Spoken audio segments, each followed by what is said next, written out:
team bond, team play, perfect harmony, almost everything. The only problem is say Liverpool are changing coach, and this is a new manager coming on board. Jurgen Klopp first season, you know, and Koye as expected so far as the Premier League is concerned. Or perform here, or the Europa Cup, losing the final to team a friend in Sevilla 3-1. But you know, this is a Liverpool team. So far team now, you have Alisson Becker, still our, and he's still one of the best goalkeepers in the game. Over Trent Alexander-Arnold.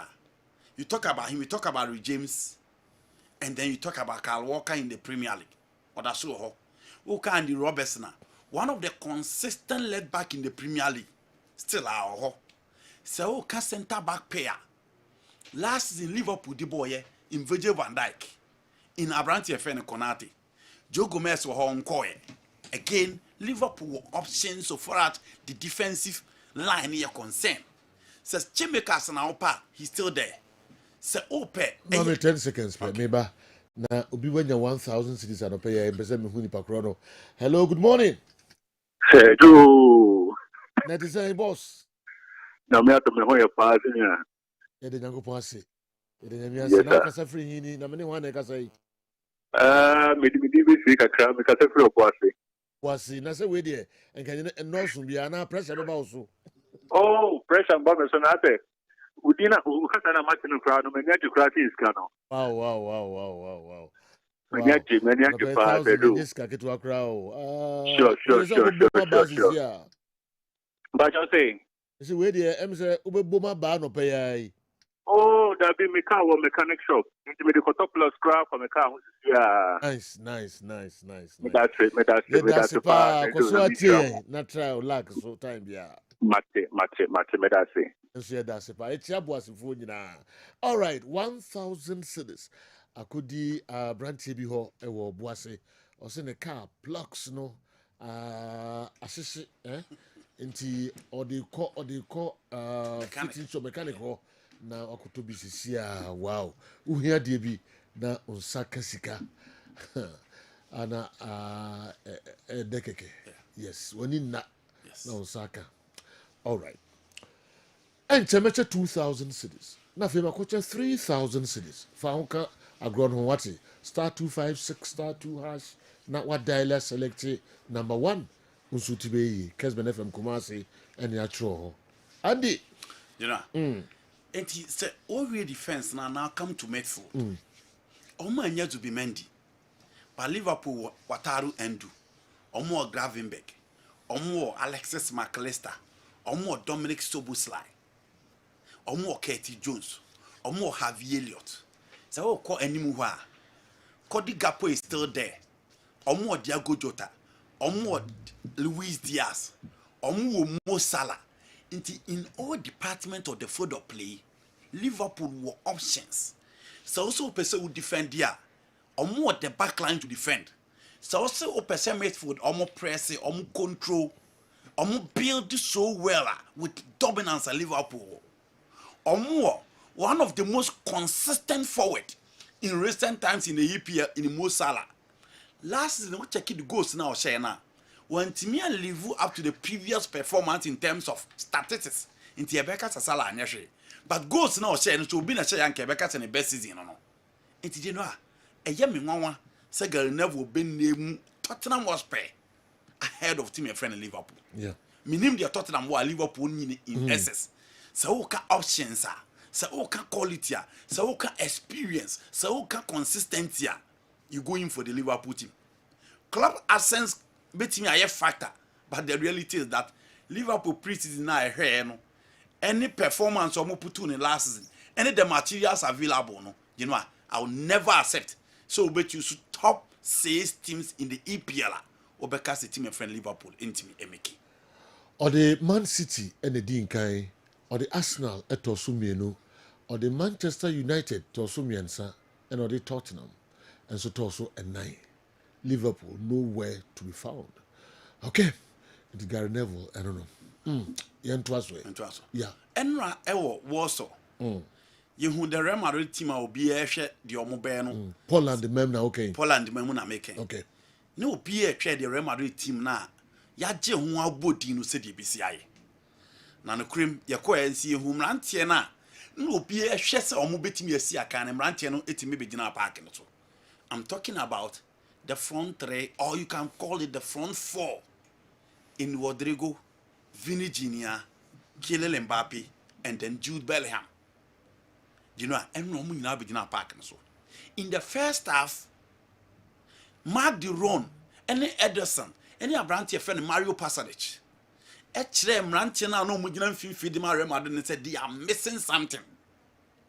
Freddy Vavadi, Jude Bellingham, and then Abrantia friend Olien Chomeni. And in the first half, that Real Madrid fans no turn on Fred on the cruise. Why? Because no more like control, no more like direction. I was made for the hawk, and not the no mutimina. Into the fans of Madrid were calling for Tony Cruz. Nanny public brain so busa say, into Madrid midfield nini, and Omoma Tony Cruz, etimi a koya. Omantimi am finding any replacement amana because the profile ni different from the three players now the boy, you know.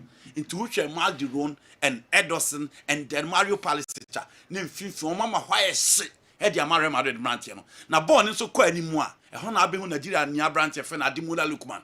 You know that guy is underrated. Yeah. Or picky ball na show ne Danica wire.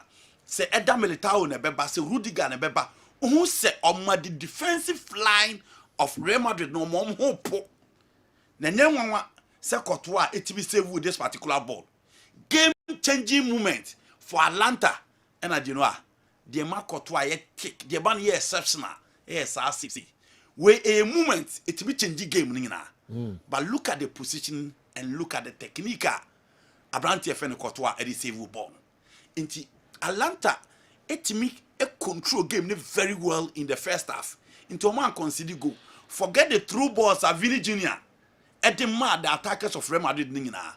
And on defensive line it did so well. Omu play or did it go out? Omu play Kylian Mbappe out. And Said Kolasinac. Any Isaac Hen. You know, any James Steele. Omu play the attackers of Madrid out. And I got to a time. I was saying Vini drop it deep. Or did it go drop it deep? Because that ball the transitional play. Any the progression and now person from it for the Nema. But in the second half, I heard I would trust Carlo Ancelotti. Obaya no decided said Oba stick it to a diamond. Or do you go and stay right? But on drifted to the middle. Jude in left kakra. Now much ball now show that quality and confidence on the field of play. And a honor who said Jude Bellingham why Opia Boni Dinsa ball no nim bono. You know. Or my Ederson right. Or my Mark Duron right. Or my Mario Pulisic right. And it drew our time now. A honor the individual qualities of players. A kwan on be fast watching the game no. Into hwekwan goalkeeper ne ball ne ma ball ne kosi fella man ho. Or release the ball ne ma Jude Bellingham. And Jude release the ball for Vini Jr. You know, a game changing moment. And on the differentiating between a good player and a great player. Hwekwan Vini fast to take the defender on. Not sure how he set it up for the first goal Federico Valverde. Eddie Boni team to at him. Now person who say Real Madrid front four ne hu a. Hwekwan fast to share second goal no. Baby a ball start free. What did you gonna start pressing from Alexander Hein on the right? Yeah. Or release the ball no Edema Vini Jr. Vini ran the ball no release the ball no so the Kylian Mbappe went to me. You know anuni. What did you gonna the ball no corner start pressing no. Now let's go. I no start here. And look at the movement of the attackers. Vini ni went to me allocate Mbappe and look at Jude Bellingham. Not check the movement of Kylian Mbappe. You know how Jude. Pass, not check the movement of Kylian Mbappe. It set up everything. Quality na difference, no? Okay. And in the second half, it was Jude all over. Me who saw Bobo say that. Oba Madrid wa bo Air Clasico, a bo game as you go. But so no game as in na so control be and train passing, pressing. Or we need ball or we me who say Jude Bobo be say that. And you know, quality na make a difference, no? Okay. Mbappe, Vini Jr., Jude Bellingham on Rodrigo. Into Madrid still almost like control it there because Toni Kroos it is not easy to replace him. Yeah. And so Chouameni and Baba they are more mechanical than so be show technical abilities on the field of play. Into be say be team a director on the field of play. But in terms of attack, the defense I Europe should watch out for the front four. Okay. And you know, quality they make a difference, no. And Madrid in the final, you know, they only win it. They don't play in the finals. Aye, Mbappe man ni mo hu. Enye easy. Though omo miss Toni Kroos there, but ni mo no di agora. You know, I hold the defense now. She Yeah. Now could be mu dia. She pace now, but the call for the second goal. Yeah. Would you movement in the crack one? She time Rodrigo press it, but almost am go ni bi.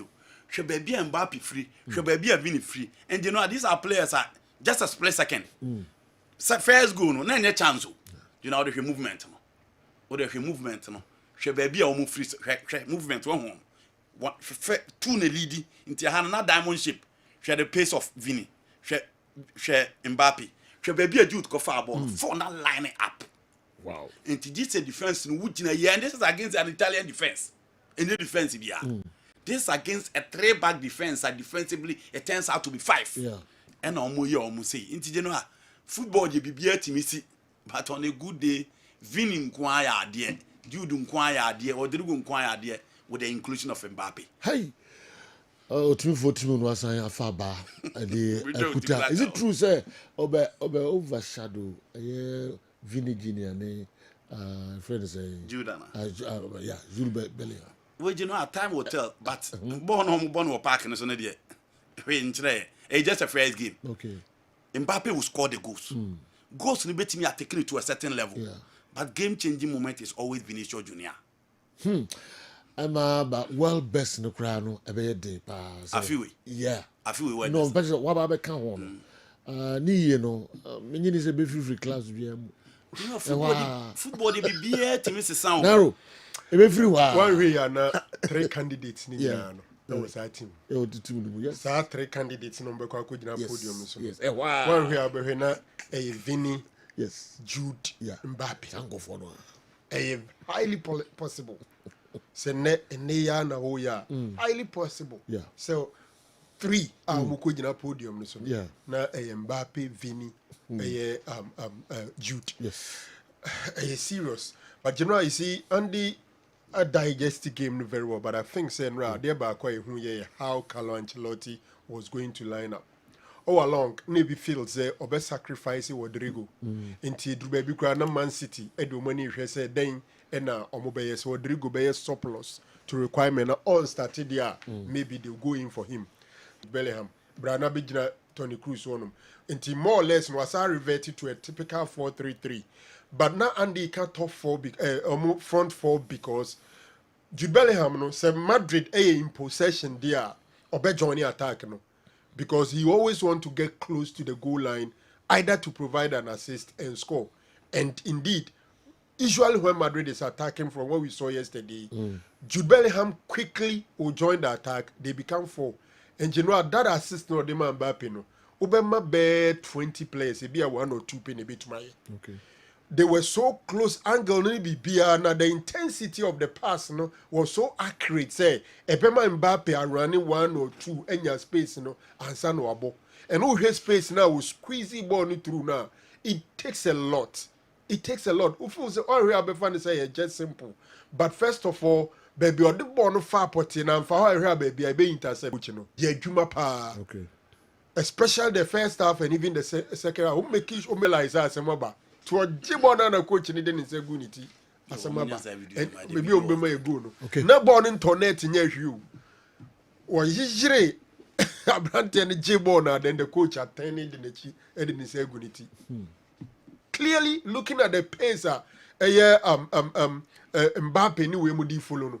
That is it. Hassan or Jibono. Maybe or they don't have that angle. Coach ni turning or didn't say good as a matter. Meanwhile, they had about 5 players over there to defend.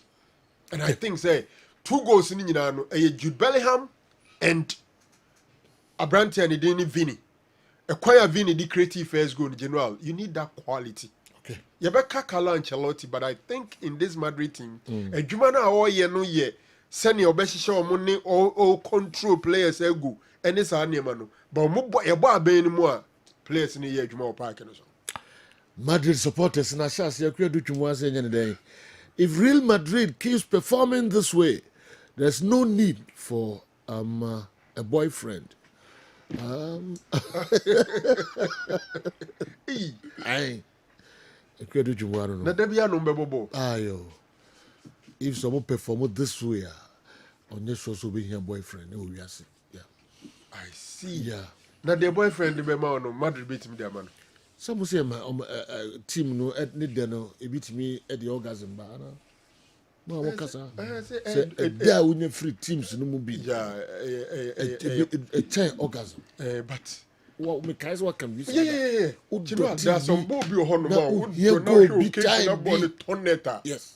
General. We here go be time be. We here victory be. General. Now on Saka. Born toneta. At the chain orgasm. Na sir, And what says Madrid perform this way. there's no We need here for a boyfriend. boyfriend. Me that statement I still stand by it because me bo toneta when you jab a raw atade atiesi abontin jubility. But how many people na nya orgasm on betiesi abontin jubility? And that is when it is serious. Yeah, football they need serious. Yes. It's more serious than orgasm. Yeah.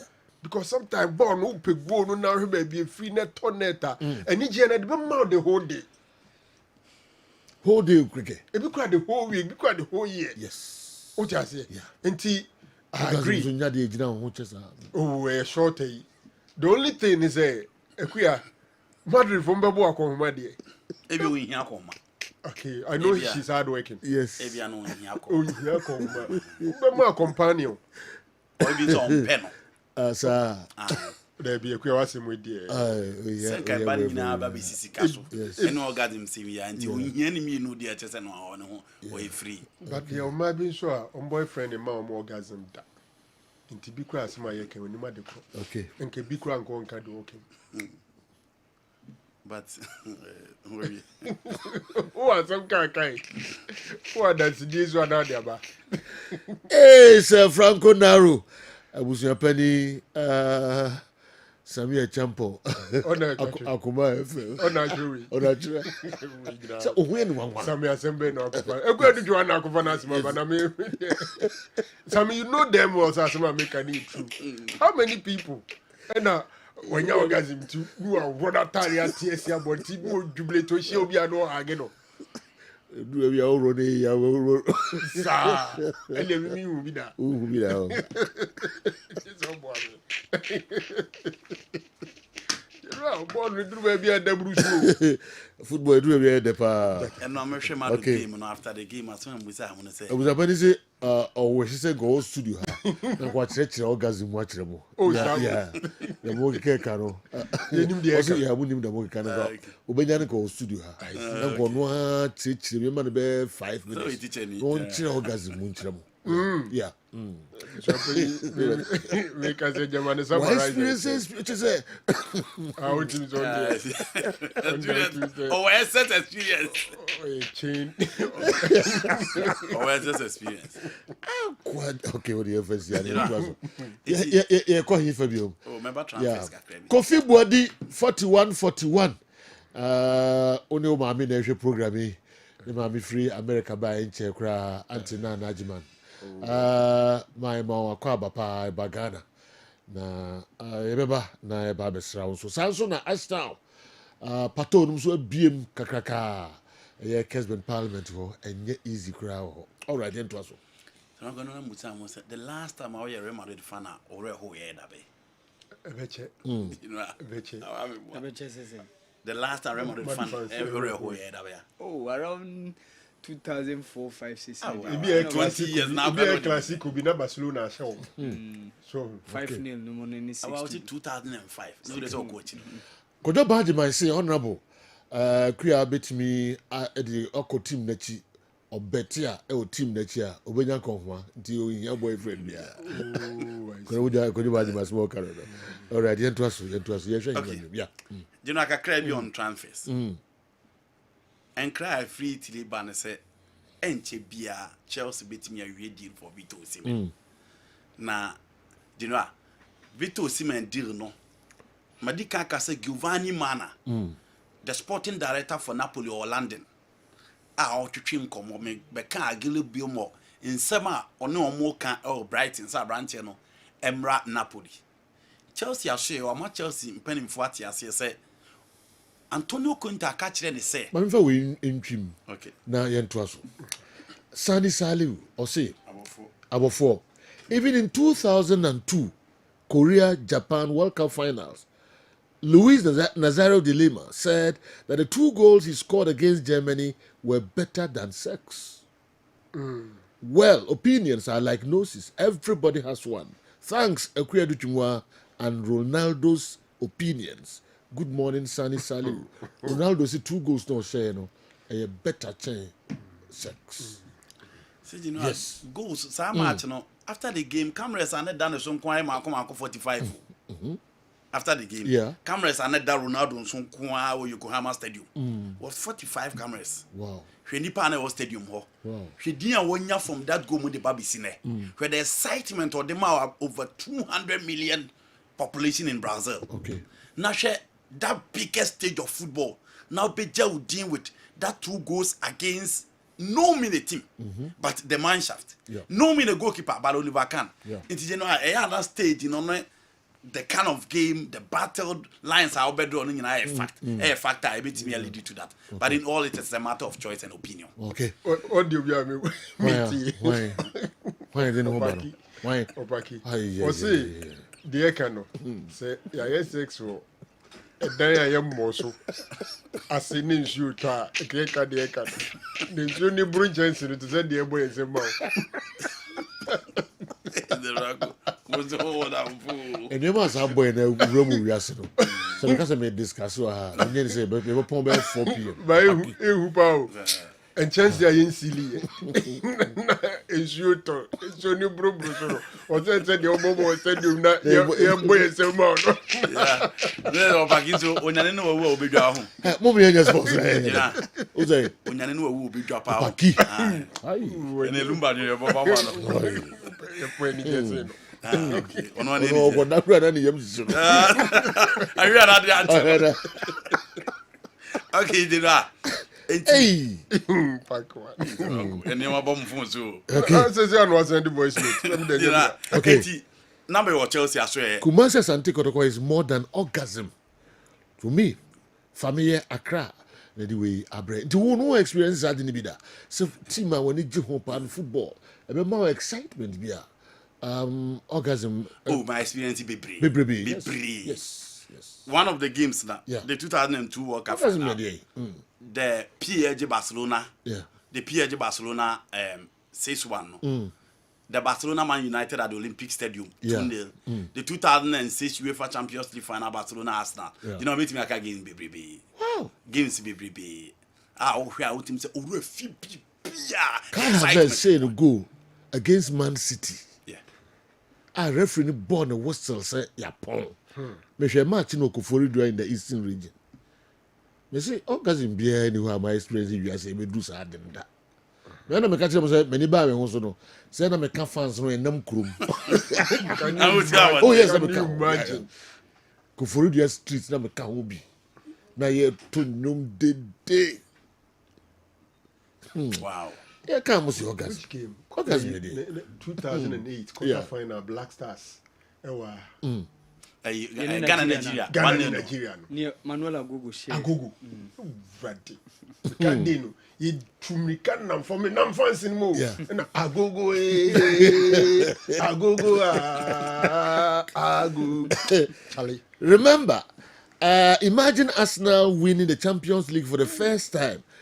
Will that not be more than orgasm for the Arsenal fans? That's true. Zakov Mohammed, the That's winner. right. And a pay That's orgasm. orgasm. And a pay orgasm better.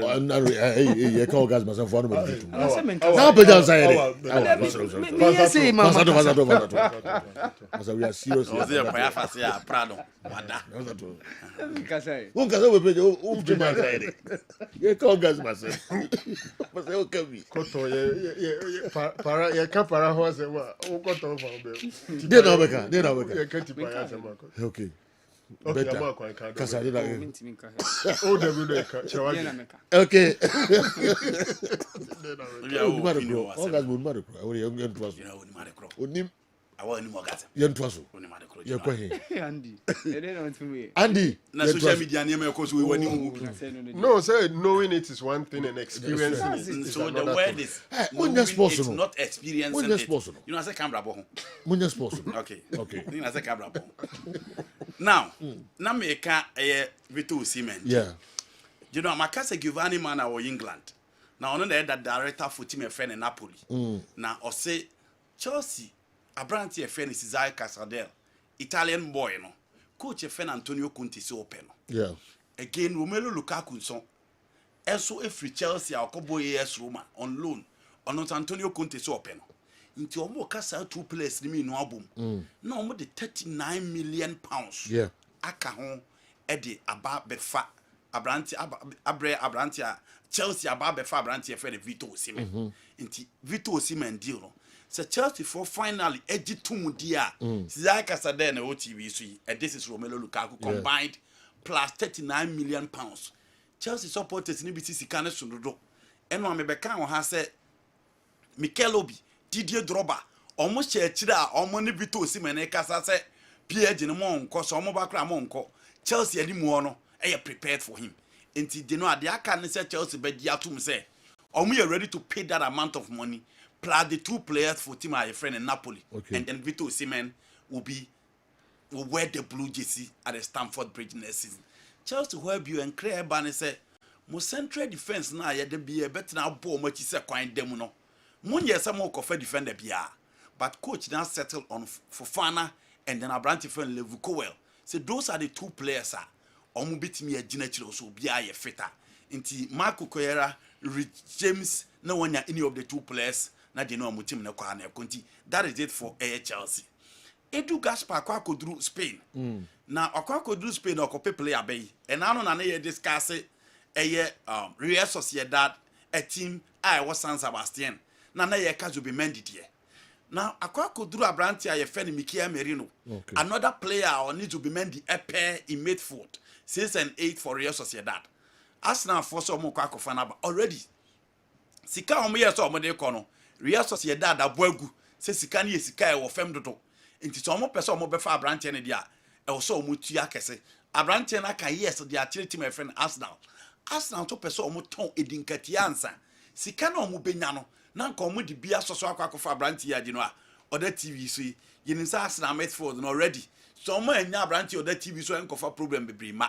But he comes in with different profile and Mikel Arteta ehune say oba be ka omo Midfield ne ho a enema betimi akoyie e de ama team my friend Arsenal.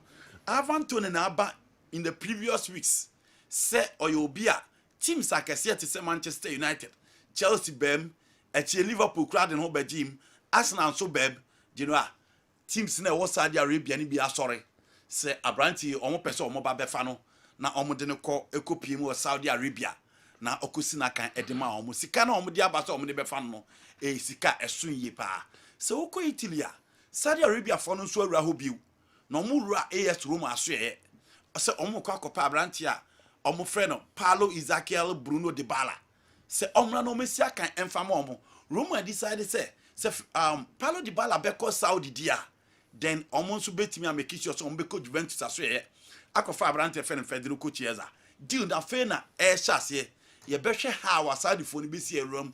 This is a good player, you know, say injuries are also top team no see akan. But unfortunately, agents ni mo nyeshe into the ball ball now but now the no from Juventus to Roma, you expect him to be at the very top. But ye behwe say Saudi fo no bitimi awram no makwa kofana. And Crefy France Eban is Abranti affair no you see for Fana. Ekoba say Manchester United push for the deal because last week in a bar say AC Milan kwa kufa Abranti na ba. Meka France ni Abranti na in the European Championship. Nacho many mu ebra oba be you in the second half. Osina ka de ma AS Monaco. Ono na se number 19 JC OTV so. Sisi ya de nkra eba ichire mu a. Team a your friend AC Milan mfimfi ono. Paulo Fonseca so hia obi ewo the midfield and there is a player new offer omo de akwa team my friend AC Milan you know. AC Milan etimi ama an improved offer. AS Monaco I already said they will accept the bid. What are you people talking about? Hey, you're making a big mistake. There is nothing like orgasm. There's nothing sweeter than orgasm on this earth. I'm 50 plus, and I'm telling you the truth. There's nothing like orgasm on earth. Kodwa Ashana, 41. Anyway, and so Abraham Ashana, 50 plus. Osi ohun bibia da tese sa de no. Di nyai de ye kan kra. Obia ni babia. Oyi ni de ni ade e free. Okay. Yeah, twaso Kessben 3.3. And Cheba local stories eso na meko yes Franco Naro and so na mahwede odi eba. Okay. DD Akumadan Senior High School. Personally, I don't know why many people are trivializing McDonald's comment against our GPL. McDonald is an influential businessman who has widely gained international recognition, and as such, his comments carry weight. So I think he has badly damaged the brand of our league in the ugly eyes of prospective sponsors. Boss, I think he should apologize and retract his comment as soon as possible. It is quite unfortunate for us to jump into jubilation simply because a rich man has condemned our league. Boss, elsewhere, rich and influential people are always subconscious of their words. Anyone who badmouths his business in the manner he did against our GPL on live radio, regardless, the people who matter will still choose their Kotoko and Hatchofok. And that tells me that our sports shows can't rely on foreign news only. DD, Akumadan Senior High School, Sir Franco Naro. Of nations na ye kono. Price money net that so no. Yeah. Is it 4 million? 4 million USD. Enti sebi nyansen nim see a budget of 6 million kono. That argument is now dead. I don't think say so be a bibi. Yeah. But can what happen say a banner sponsor look Black Princesses under 24 no. According to your move to your domo free omo ko camp budget e be ye omo no. But omo competition is kind of Enti football, sports in general, no, especially when it comes to national and international sports, and tisa sabiu, uko joma koto tomatoes abeton. Yeah. Now I can say tomatoes, no, send boy 50 cedis there. Nam kotom na me beton na menya 30 there, and a sabi na minim nyan sentiment this egano. A sports journalist, I had that argument. Politicians, I had that argument. Make I honorable kuja to abrakwa. Was so emphatic on those things. But I'm saying that as a country, yen tumsa sports and yes sikane dasono and the motivation factor. The Olympics games and Crawford Boka Bebrakwa or maybe or mine terms secretary de amono. France for a winner of a gold medal is given 80,000 USD. Meanwhile, the medal now be winning. Yeah, medal in the Tuniska na yeah more mine sika. What it means is that it brings national pride, it brings happiness, it brings tourism, it brings a lot of things to the people. Now, so many mananijia in Pempi, say politicians, they claim kuya and call for attention and call muso. But that is not to say, may subscribe it to San Crawford at the hotel nebo 1,000 Ghana. No, I am 4,000. That is not what I'm talking about. But I'm saying that argument here is a competition, the young prize money. Budget, it doesn't arrive. It is dead. Okay. But the only thing is that yes, I agree. There should be proper accountability. Say hotel ni boy say we say but may argument that say young prize money that I can see so na ya budget. We understand there. That happiness that pride I'll be near the NC. But you know, Kenya for only the so and see just by that. Omo Kenyan brewery company. No more top product in a friend of Tosca. Yeah. Omo na town athletes nechi. It Ghana companies baby ukruma. How many of them supported young Crawford na ekon? I think say bread do say on my paying for her so. No, sponsoring the national teams, sponsoring athletes, and then companies like say, "Baby, I say, and Tianya was say be azamati, not a single or a brand ambassador for a single company in Ghana. Why are we doing this to ourselves? Some of these companies have what we call corporate social responsibilities, but they don't just give it out. We need to convince them. How are we positioning ourselves? Said there be companies, or budget to make at all for corporate social responsibilities, sports personnel, sports associations, and sporting the same agents near them. Ebinyam faso free. And then Kessben Asante Kotoko goalkeeper. Anyi ye kura no se company kitwa bi wo Kumasi ha baby no so ni gloves on the in charge was sponsor because goalkeepers ye mo kwan say o gloves no munya personal sponsorship. Is it not so easy to get somebody our sponsor be a has player be na goalkeeper bi say onu na eye ne like onye the brand ambassador keke now on peka kraman it doesn't take much. These are areas we are not exploiting. There be a gate process. There be a South African League now. Almost stadiums in basically empty. Yeah, there are a lot of money over there. Now, bad did in some of the two. Almost streets now. Almost stars, billboards. Billboards, so they are known. Seriously, but players and never be a kitty no more you. And so billboards. They are true wedding, no kuta item be and our products be over corner way to say almost sell players in the sa. Are you serious? Yeah, get in one episcopal. You get in the scan every gate. And sponsor back one name you players no more making use of the players now. Not at all.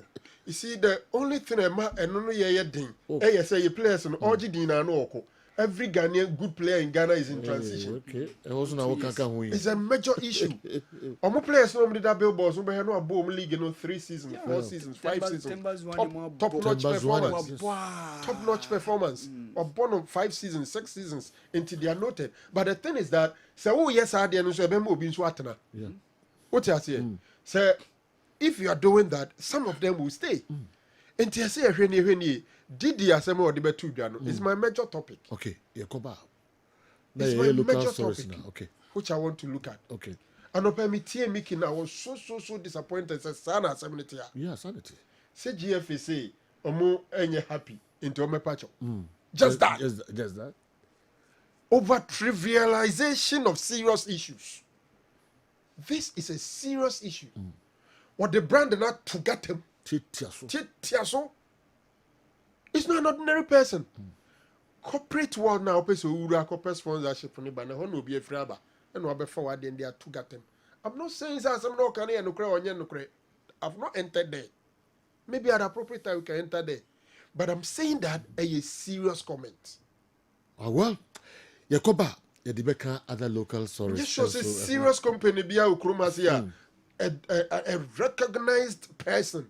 This damning comment on a brand and in a company. No tragedy. No company that could be making money from you. Yes. Especially with Especially with Kenny.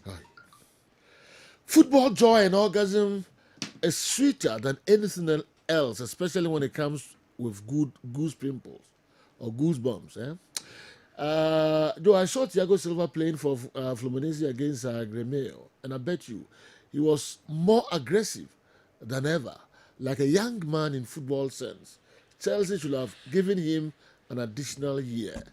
Why anyway, by good job you're doing. Sadiq, Edifri Tamale and a brain.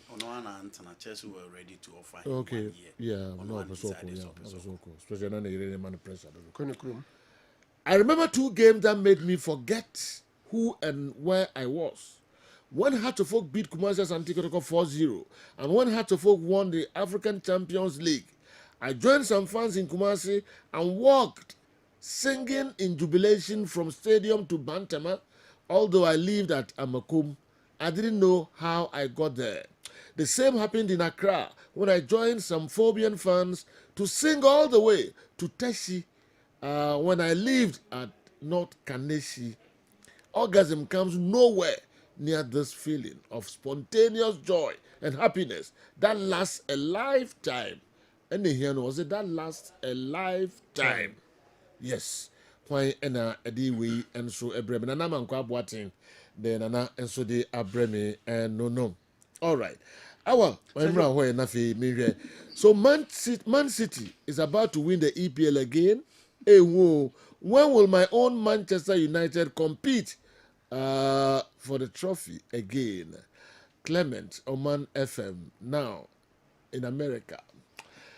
Our mami tiwe. Sergio, ene measure opponents of young clubs, ewa Africa. Ohe Victoria United FC of Cameroon. Mobabe Shia Samatex. You can't just say talisman and kuya, Mosmeboa. Kuye. You they are Bremen of me, who's with my kaya. Talisman and kuye. I send this one. I send them all. Then all kind of right. Won't me carry the back. Maybe they hasn't been who The usual politics now. Okay.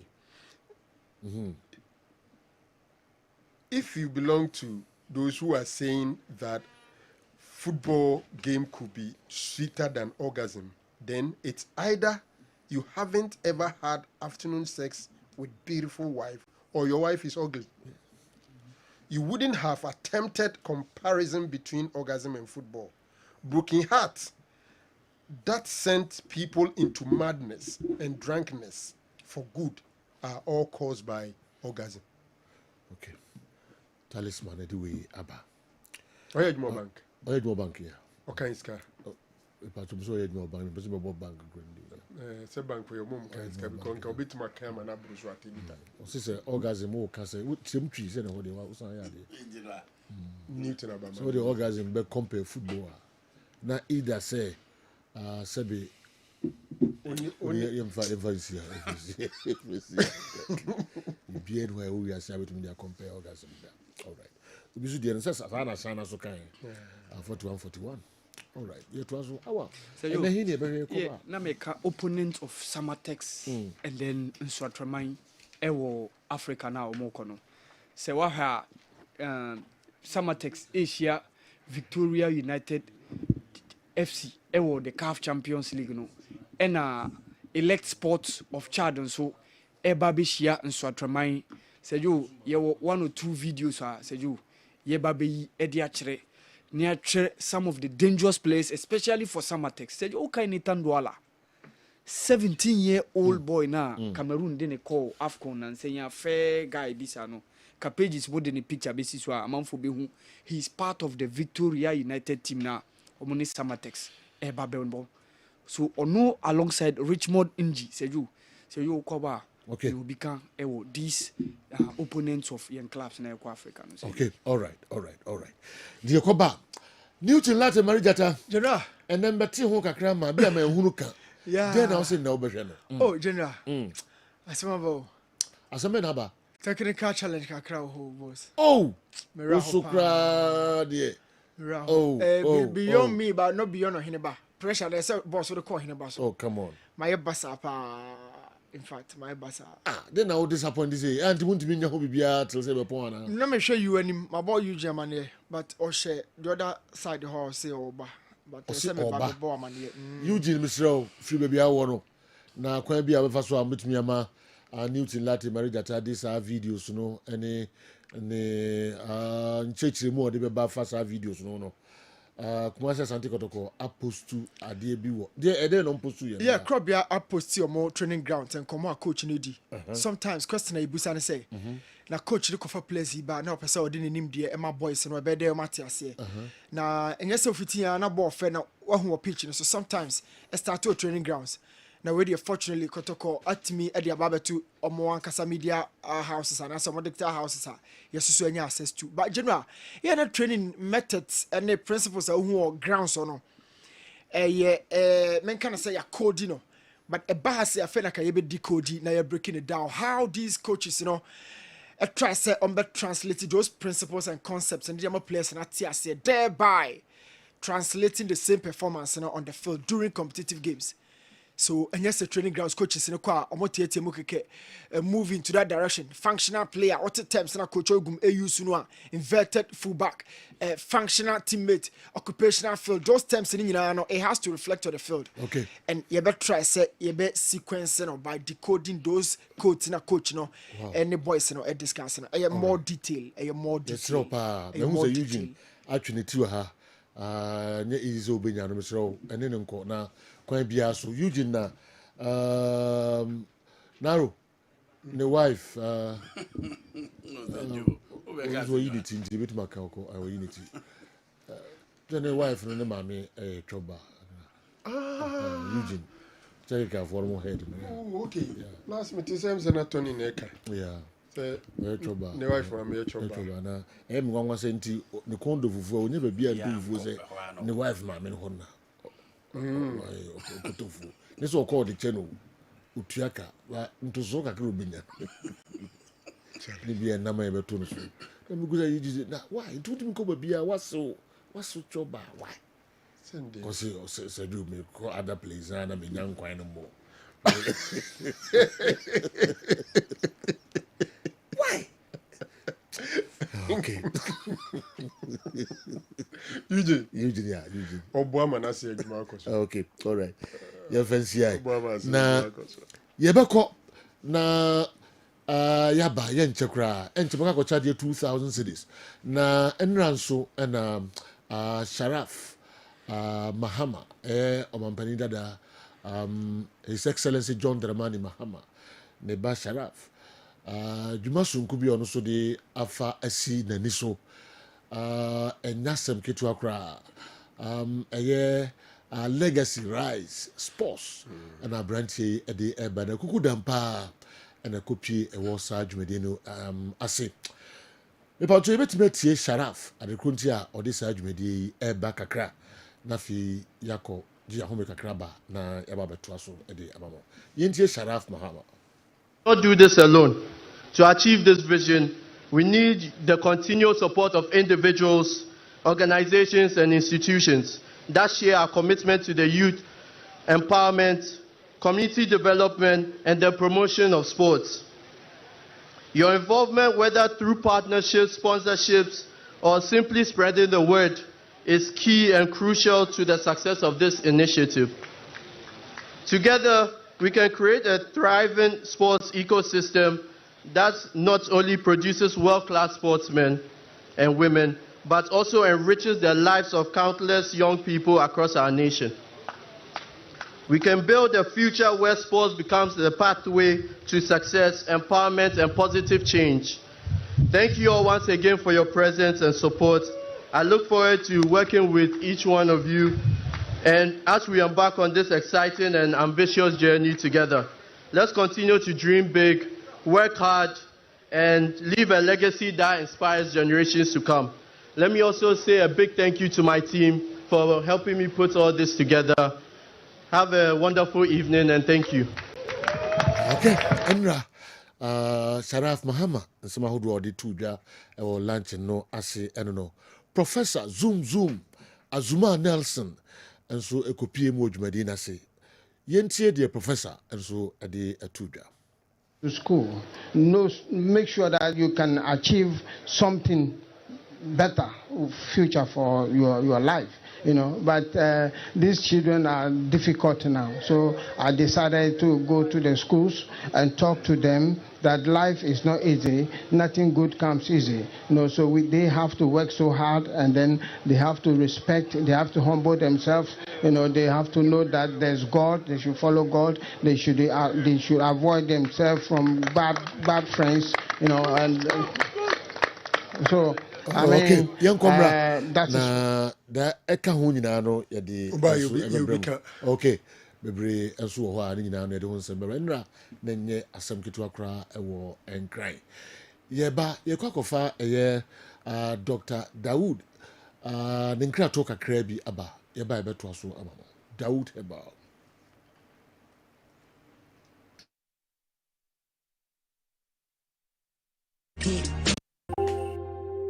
Anuanom ne adofo yefrɛ me Dr. Dawood me na me da Dawood heba hospital ano na enam me so ena ne Dawood ointment Dawood 360 capsules wodwa manso a ene obi adi hu adanse na du wei edutwem Dawood ointment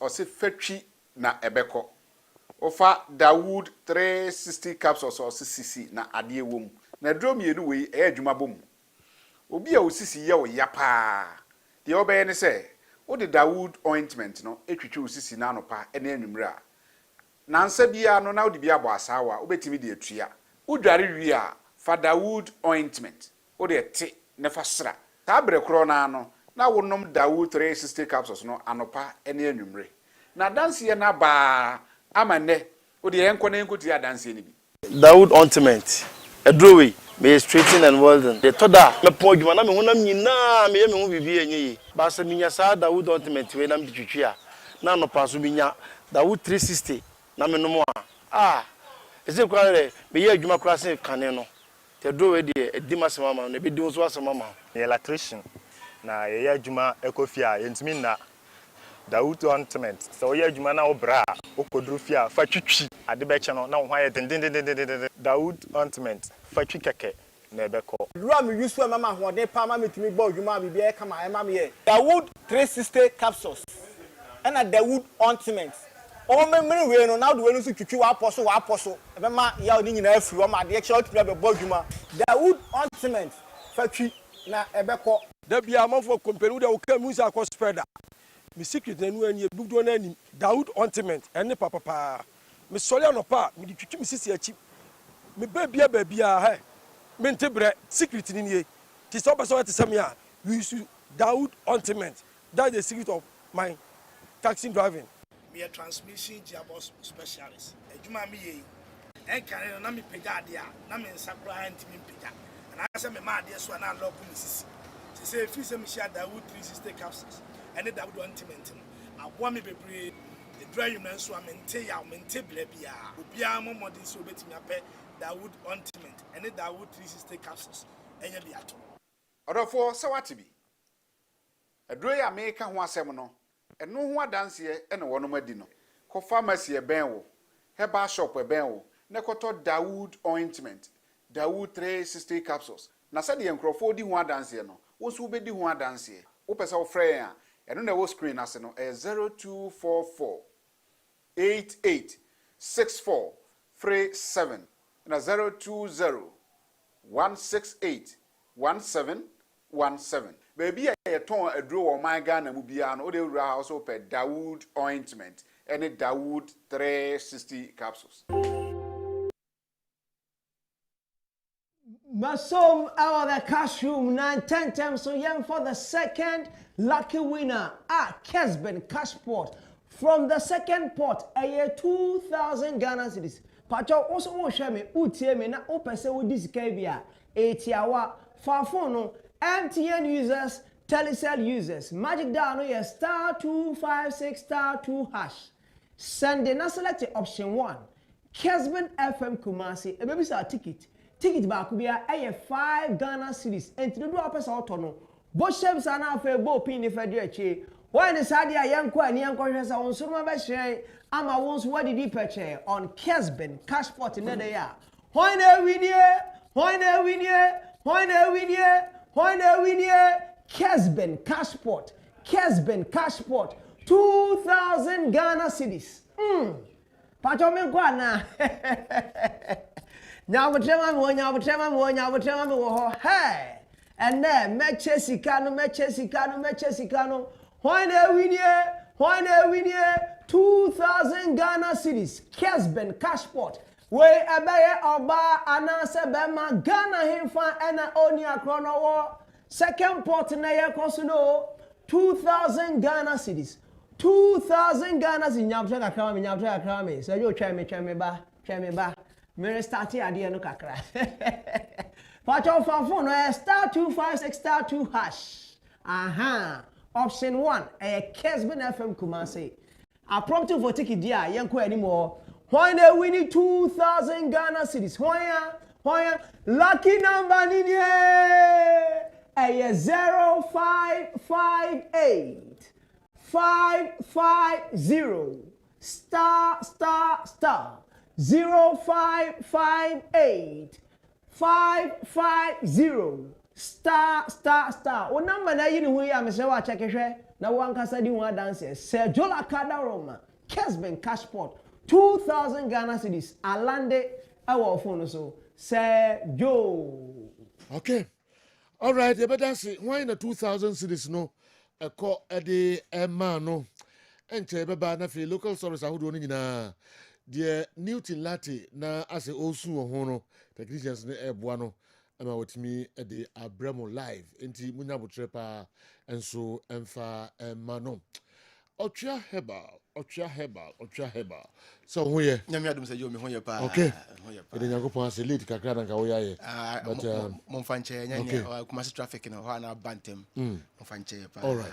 My enti we dey na manfo odi bro. Sejo me da se pi anopai di ma menchia ohwefo ne watiefo nyina ena anopai. E wo Kessben afidie yi so na ehwe wo nyina mechia obi Ghana nya buchire nyina. Me free Divine Hope Herbal Center asye na aba. Ye dro no eye otwea herbal powder. Said you crime with TV so anete. Otwea herbal powder. One I Kessben take Kessben sponsor there. For the past 4 years in Edrowi, mate ho asempa. Na manum anum edi ho dance ye de.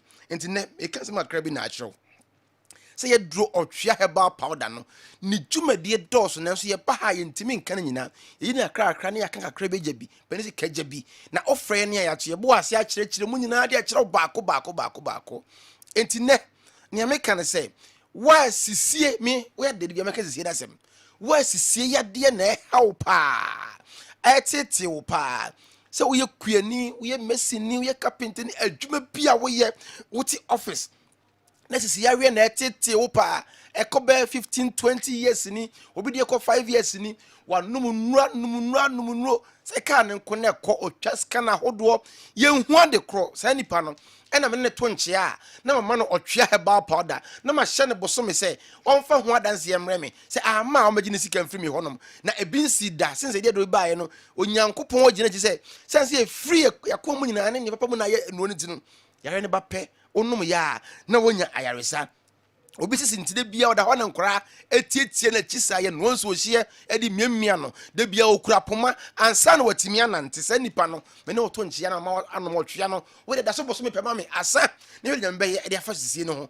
ubenya yaresa agina bran ne se oba anase barema sisie no mu no se obi ye no obenya koko yare wo nipadua no mu yare ne tietiew ene wani ye wo hene oposa na ye ko de bia omene mu kwa omene ye wo hene kekaw de bia ta crash wasum wonu saa ne mpo de bi di matches no wodi wurom hwe ne ye na meje woni fra de asem kese be bro ene obi yam timi bom aka ne wa kura se no Pentecost for tell gum ene etimi bom yam se de ye bo twene woni yam no koko na ye saa de no ene obi je na moje pramo no mesra fa cheme na kokobra twe ba na ene ya na okam na ori penkele se be ye be kona nso enkoda oduro ene otwea herbal powder eduane no enya ya enya nwono enka ade ya wohia ene nso ohie eni achi wade bia obetimi anom oduro bia pa bia ka ho na nso ya na mesre se wo de enka otwea no na otwe peso hwema mi ansa na se wo do mpo be no maka wanu maka ho na nso onu we a anhwa onu aduro bia biem sanse obenya yaresa ama ho atimi ato we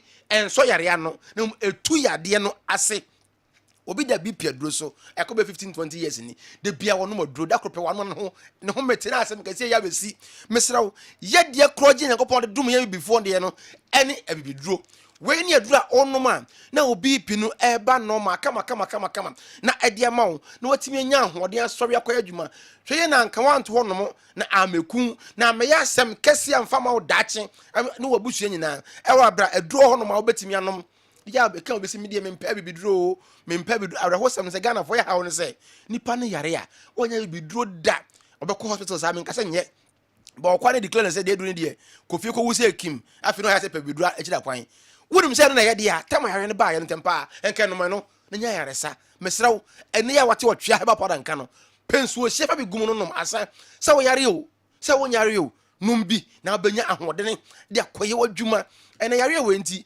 amama bebre aye mre o makika demo o manya guy name Mr 2 minutes oni obashi ya petre 2 wawie oto ho no na awotwe mienu o ntimi nso we biem na enso wote aduro nka na wo sai ka enu to for de wo boa o se wadwene wo no kra be to bia konom to aduro no nya yare se be ma de so gina te brane yare na ma be ma ye mre ene wo bu China fo nu so mesra otie ni yo me nkasa nyo be haw after 5 years no be no no emfa biem ene nom de esa yade no ama onya apomoden eno ni otwea herbal powder obi e wo sugar wo ne mogya mu anadwo wontumi na wana wo bi opie badwonso wana wo bi opie badwonso wadwonso ama ne wafo ye ketewa bi na aso nya HIV fa chame ka otena si kwa wadwonso be 3 times mesra option ye na e bon ka ye se yare na e ba no e be haw obi nya prostate cancer enu nti atete no na dwonso maye e ba na akam e ba sope hwe ni yo ni amehye roba e wa bra wotwea ho no sablan de roba nya be bom se ekima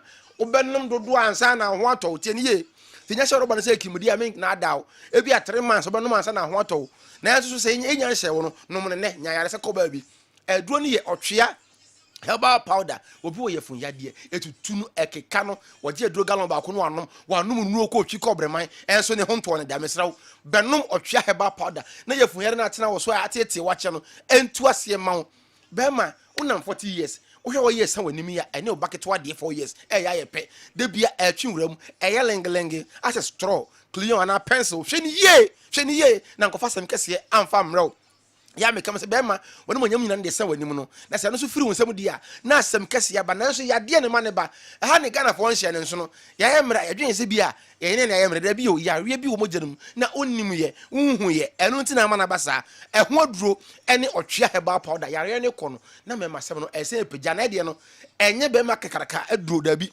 wo natural size na nyamede ma won de se na etie bi a won sa beka sa na tie tigun so ohie mo nom asa family numbers na frame ni nkomo 0591 56 55 57 0591 56 55 57 and 0551 22 82 81 0551 22 82 81 WhatsApp ni krame eno ye 0248 58 46 87 0248 58 46 87 se wo pe bia to afrediments e wo KO Colinac e wo Ashtown Mr Eba e wo mrom samenko wade share market Mr Oba museum ha ya adum museum ha no ma bra bi ho fe ne bra yima wa rubber stamp original ones no me bre e wo no ho no mo bra cycle Kessben FM ye fie ho no ma me bre be ho abanya bi atu na wato ana wato no anom bie obetwom bese ko takrade a mensa ebi e wo ho no mo brasunyan Mosaic pharmacy ebi wo ho no mo meka say ebi a na wakopie brekuma Clement Heba station wa ebi e wo ho anase kwabosam yensa former champion de mo to da me no bebrebe e wo no mo ebi a meka say akoduru wamfi a mesro ko sechimensa ho no mo bebrebe e wo ho no mo comment sky e wo doma se me pe otwea Heba pa no bi na mato na makonom na nya yaresa na ensiesie nipadua no na timi ede wo ho firi yawe mu wo ye oba ukoye family plan me nkasa nye ene oman ni mo ayedin wantia wo mu so ne wo ye wie ye no wo yi ayini firi wo wie no won se bu na ateko emba biem e kwa 3-4 years ni kra ma 2 years ni ma na so wa wonim se nka wunya ya nka ba mo wo ba na chi benom otwea Herbal powder na mra kama ma wo ubu nsa area ho bi ate wo nka eye wo ya painkillers go bag him e na wa ria hwe na nsa ma side effect be ha da chi benom otwea Herbal powder na ensiesie ni padua no na emra yie mfa ma wo de am tumfo se ma no hwe ni yie enu na bro ni se yemfa mo ye ho ban no e se pra yen na eka nye de bia na wo se no me nua ma no mfa nche mi meka de bia se obi num ani enu na baako ene baako e kire mo na onum no ebeja wo how ebeja wo fibroid eye de anyhow yare ne ba dia ye beto aduro dia ma na se ka me pese yare ne ma ene obeto aduro no se aduro num ya me mpa aduro aduro num mo atra so an bo so me ma no aduro wi ti me se bo ho ban na yare no ama edo ne ye otwea Herbal powder e ma mo for me numbers na mo frɛ me 0551 22 82 81 and 0591 56 55 57 my number WhatsApp number no 0248 58 46 87 0248 58 46 87 baabi a tu aduro Ghana ha baabi a akɔ ase me pɛ aduro friend say ɔtwea herbal powder no bi me to anom na asiesie me asam yareɛ obi ɛwɔ sciatica atra ne so sa wɔyɛ no bebrebe bɛkɔ na wɔde duku akyekyere nan no ye yareɛ na bɛkumi o ɛmane nku ɛwɔ abra ɔtwea herbal powder ɛwɔ hɔ aduro no no munya ya enya nwono enka wotimi krati go no si ya no awe na ɔnom hyɛ gu so de hia sɛ akɔ yam na bɛyɛ adwuma na atu ase ama wo na watimi ade ho afiri yareɛ mu na wasɔre akɔyɛ adwuma na wonkwan na nyame de ma wiase no watimi adi amen nti me se me medin Dr. Aji no ɛyɛ ma ɛna de ma me sanse de me yema ma no ɛna ma me sa Dr. Aji no on sɛ oba wɔ 7 gate a sɛ wonni ko hia dem na mo ko hia na ɛwɔ sɛ wo bie ma no bie first gate second gate third gate 4 5th last one na 7 no no bana tiem Aji wusi mi nyai wo se to aso na wo time 2 minutes a bɛda mpo ɛna bana tiem Aji so mpo de like engine Europe on ba ya sia bolix no afi na me ma bɛhwɛ ball obi ko ball na se ya one no onu fie because odu fie a owo adwuma okoye enti ball no obɛhwɛ nyina akosi onkwa na yerada ahomache na onan ko na wasɔre fie because otena fie no awo adwuma be makro okoye on pese obɛyɛ nti ɛna onam tenten wa wɔte bia ba one not hɔ ba na ye atum kra obo me atum owia na onam tenten wa because ko fie no okoye ade mesrew nom ɔtwea herbal powder na nya ayaresa na gina sɛ brane frɛ numbers no sɛ Dr. Mpacho ma yemre ma me 20 minutes ma me 30 minutes time a open no wo kan na me de key bia kan otwea no ho na me de amawo na wonya ahoden abɔ adwuma 0591 56 55 57 and 0551 22 82 81 0248 58 46 87 otwea herbal powder was ejane hyewa wa na reba sejo okay yebedasi otwea herbal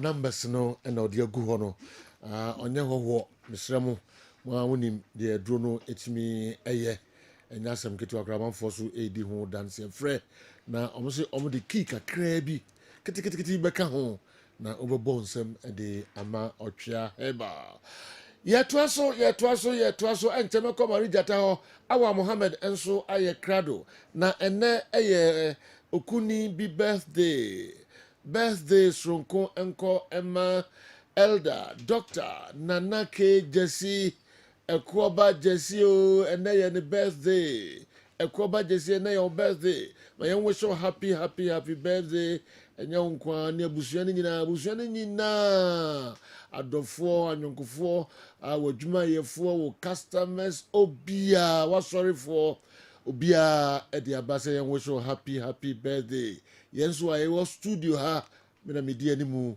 yenso ye wish you happy birthday nyakopon onhyira onye okese na onfamfie ni bi ni ahoden enso ema happy birthday Elder Dr. Nana K Jesse Ekoba Sempremo Awal Mohammed yo yes obo papa ni din obo din obo din pa ni din afa bebia enye easy cra Ekoba Jesse what in dia che yo matini all system no match papa yeah yes go ponjira na omwa no man omo na oba man awade na de brain sejo enra o mama ni ji o mama mfoso ni ji pa eno spin burger say lunch no o hwewum oh na so one kai me lunch no one kai me o say na ni hwewum yes onu check me bie ya no say o say WhatsApp sejo catch them say ni hwewum and I say madam fo kai u di man go me job pa yes no ni si ni hwewum u di bi man me job me catch ro yenko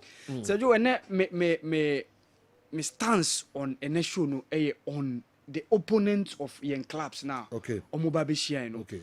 Wanu see a WhatsApp videos no so me show kakra da man for the buy no. Yes. Me chere kakra di yenko. So Sejo ye have Victoria United FC of Cameroon. Okay. Ni asashe Elect Sports of Chad.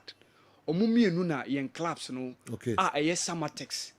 Ene inswatreman eba beshia. Okay. Sejo Victoria de ene team a eba enche bia sa 2002 ne bae. But a few way a free mu ya omo season we mu no mo win omo first league title ewo Cameroon league no. Sejo ye ko AFCON ewo Cote d'Ivoire. Na one of omo players be no kada squad no. A man focus any age no kra wate so. I friend Nathan Douala or ye fair colored bisa cut pages the picture ebeto so amanfo be hu player na make no asem or ye one of omo campaign e was squad no Nathan Douala ni but afcon ka only picture on Victor Osimhen mu try after that game between Cameroon and then Nigeria e wo Ofueboanyi stadium near Nigeria etwa mo by 2-0 no so jo na or ye one of the guys are Rigobert Song enemu no eka squad no ono integral figure the Victoria United team so omo ball orchestration na ya na nsa wompa ka omo nko omo ne fove na pages enchre highlight no na had the influence of Nathan Wilfred Douala in how it led to the Oni leading to that goal Winfred Nji no so Samatex should be worried of the long balls I bet so more left and the right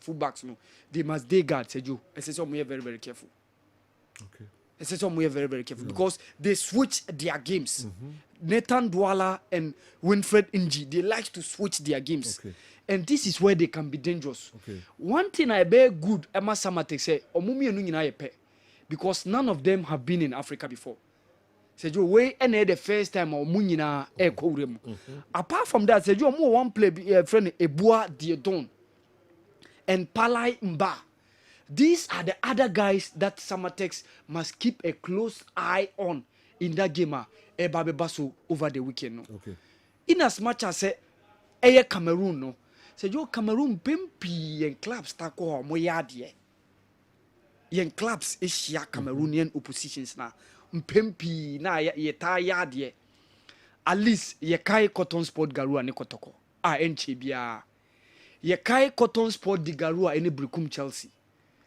ye kai Sable di Batie ene Accra Hasufuk Sejo mpempi yen Asia Cameroonian clubs yeta yade pa this is what gives me hope in that game at Samatex kwakobo against Victoria United ewo Cameroon in as much as Samatex players experience in shedding in terms of the continent even so say usu no be say based on CHAN tournament qualifiers ayabobo wagada experience kakra Jim Sewonu with House of Folk at least on also being a top player ewo House of Folk at a point in time or the experience ebeba on the table Baba Kushibu amako signing from RTU alongside Mankuyeli and so ede omo talent any omo quality ede ba be ka ho any edition and Sejo in as much as say I believe say Victoria United are good based on the results omonya any league omoji early division in the Cameroonian league no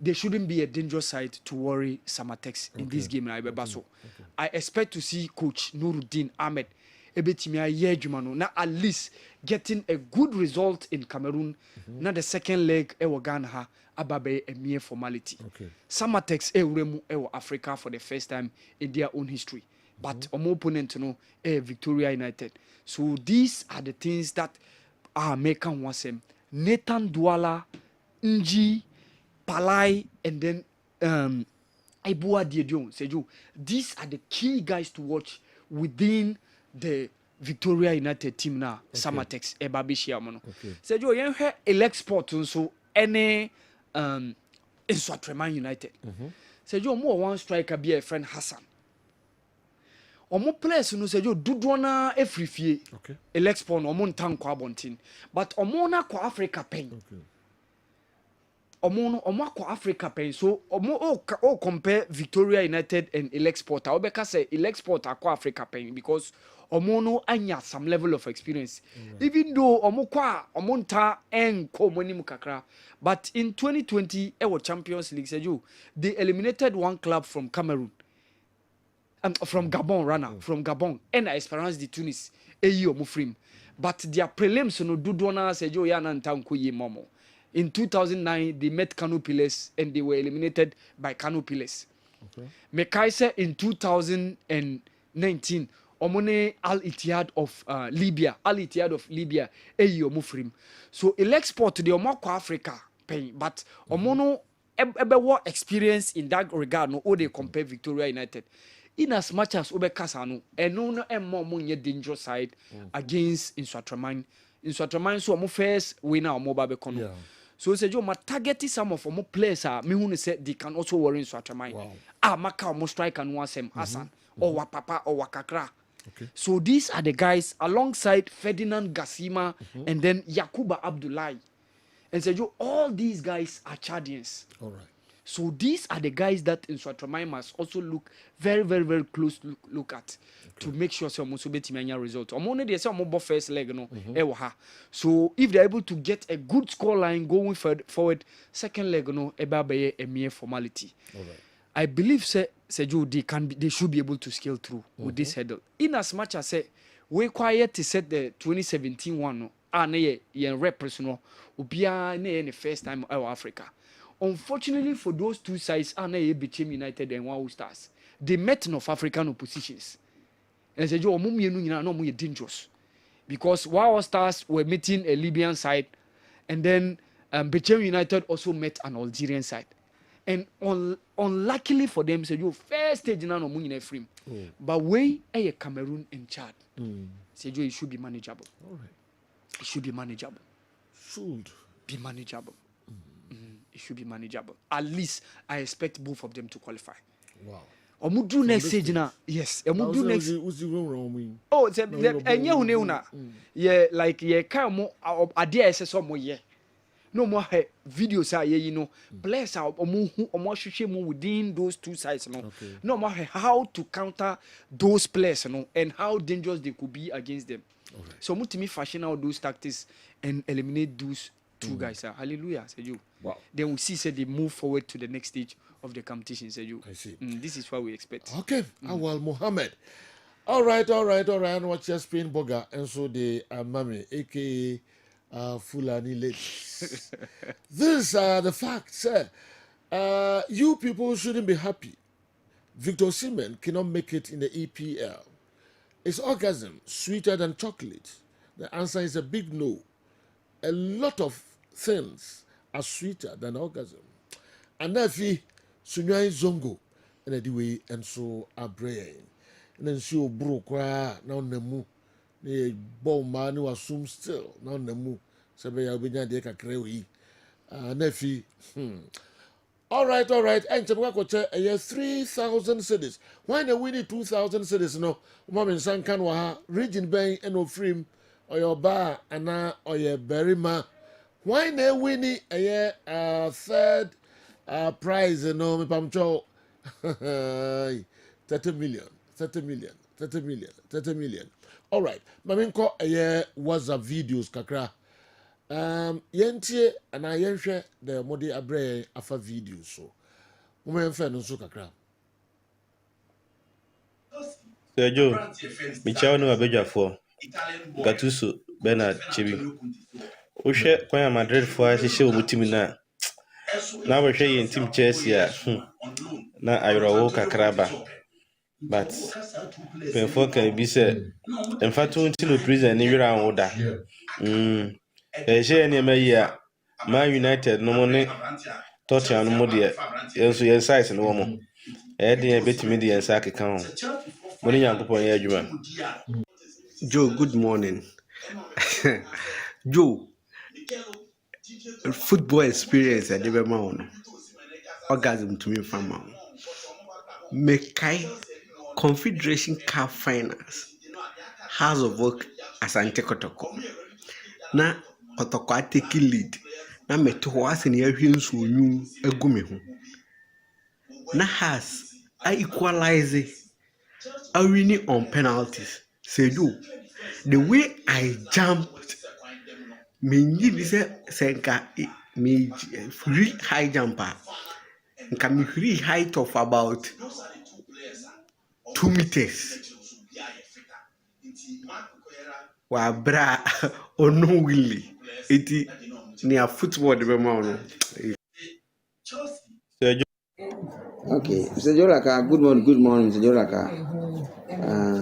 Nekasefi agbonasedu medenana donko. Me yohene e ogomo bisare. Abo agbonasedu mpatem. Na mo sports no metie pa Sejon, metie pa Sejo metie and the any awa na Mr. Franco, Mr. Frankinero, na Mr. Achi, Honorable Achi. Ti minum kakra. First time me hu kotokoni okwa ana me di hu na mate won kan radio na me hu da. Kotokoni okwa na me di hu e won kokko park. Match no nsu toye. Ko hye ba kon na nsu toye na ye tu sheda. Ade chi na ye bo match no. Yanko ifi akra na ye ba yanko da ade chi na ye bo match na kotoko hye okwa. Ti minimum pa but me problem kakra me won say Sejo Laka me amo adwuma sani koni me kasa fri ne wode biase why kotoko yeah na ese o me nya ayi akuduru no matimi move on no matimi awini touch bia be bo makwan mu nemum me caution ni say mom nye competent o me competent a ho na hwe na tim bi be fa mo and me tina form ase na mo make sure say the see last season e bi so nsi biom me tia mo nyina.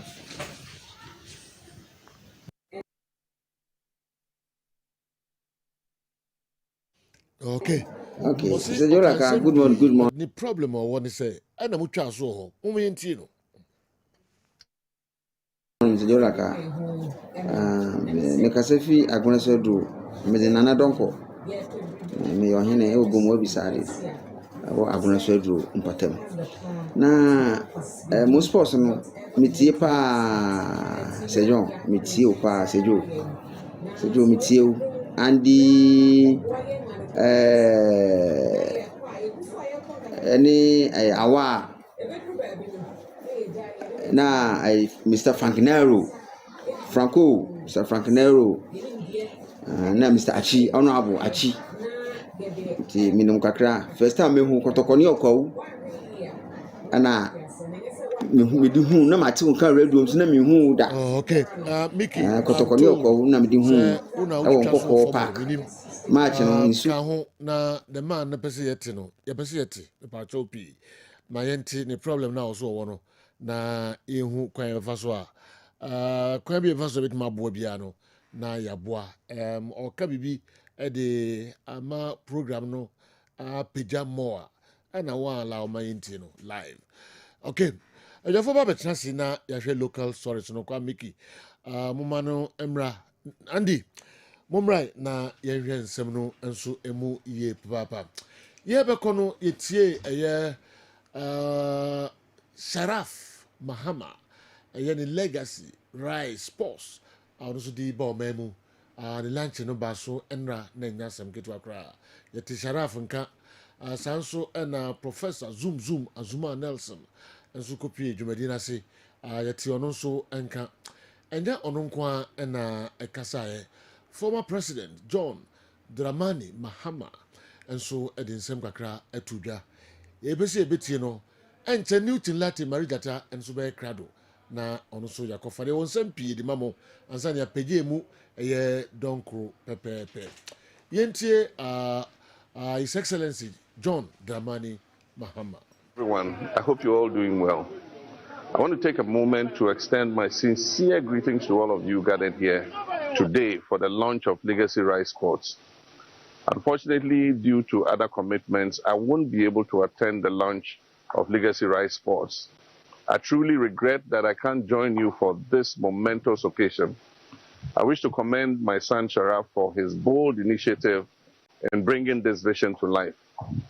The launching of Legacy Rise Sports is no small feat, and your courage in pursuing this dream deserves our utmost respect and admiration. I wish you all the best as you embark on this exciting journey. Sport has always held a special place in my heart, just as it has been with Sharaf. From his early childhood, I fondly remember his excitement playing various sports with his friends, especially football. When his favorite football club, Liverpool, loses a game, Sharaf will cry and refuse to eat his dinner. Those moments were not just about competition, but they were about teamwork, comradeship, and the joy of being active. During my tenure as President of the Republic of Ghana from 2012 to 2017, I was passionately committed to supporting sports development in our nation. We made some strides in infrastructure, access, and youth engagement, laying the groundwork for future generations. If I'm elected president again, I have exciting ideas to further uplift the sports sector. Good evening, everyone.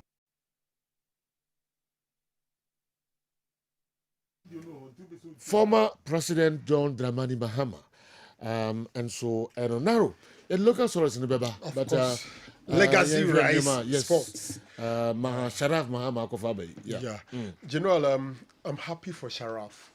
You see, there are several sports guys that are non-common be as sports no more, but they do baby bibinti. Omo into me enye. Mekai sometimes, but he mentioned this to me. Okay. Say he wants to give back Okay. to the young talents. Okay. And I think say very good. Say omo etimi. Well, yes, I do. Seriously, also know a footballer. Yeah. And he played in Belgium, played in Germany. Lower tiers. Okay. When to men do top tier. Okay. I'm friend Benzema. Oh yeah. That's his nickname. Moribam boy Yes. Benzema. I think one time Granny Black Stars were training. Yeah. Oh yeah. One of them That time, yeah. training. They match be and we introduce you know. Yeah. But we just born it. Yeah. And now Opese will give it back to the society. Only hope. Yes. And boom. Yes. Yeah, that's right. Yeah. He wants to He give back. he wants to give back to the society. Okay. And I think they're very good. Yeah. This time around, he's not only looking at football. Identify young talents. Yeah. Like Nkwada Omunim Bibi.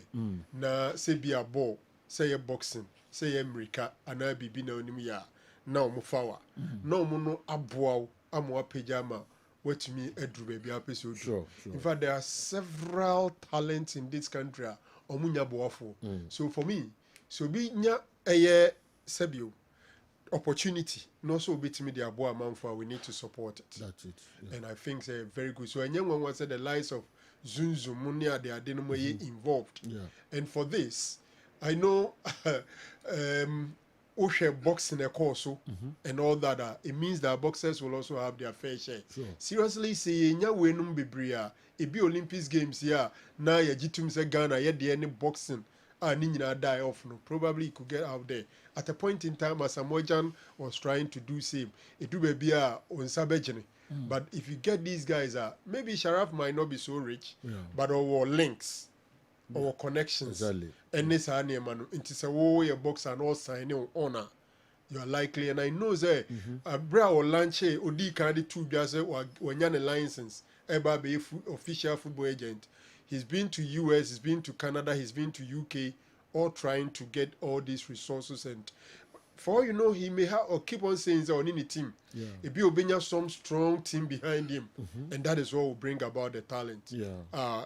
The first thing here, talent identification. Who identify talent and we are nurturing the talent and then pushing the talent to baby and this is another thing. I'm hoping that Nabemu more along the line. Yeah. Now obe to me I don't know anymore. Okay. You know it's a good thing and so a lot of big guys were there just to commemorate and ensure a similar phenomenon as Samojan. And so, recently. As a Modjan, yes.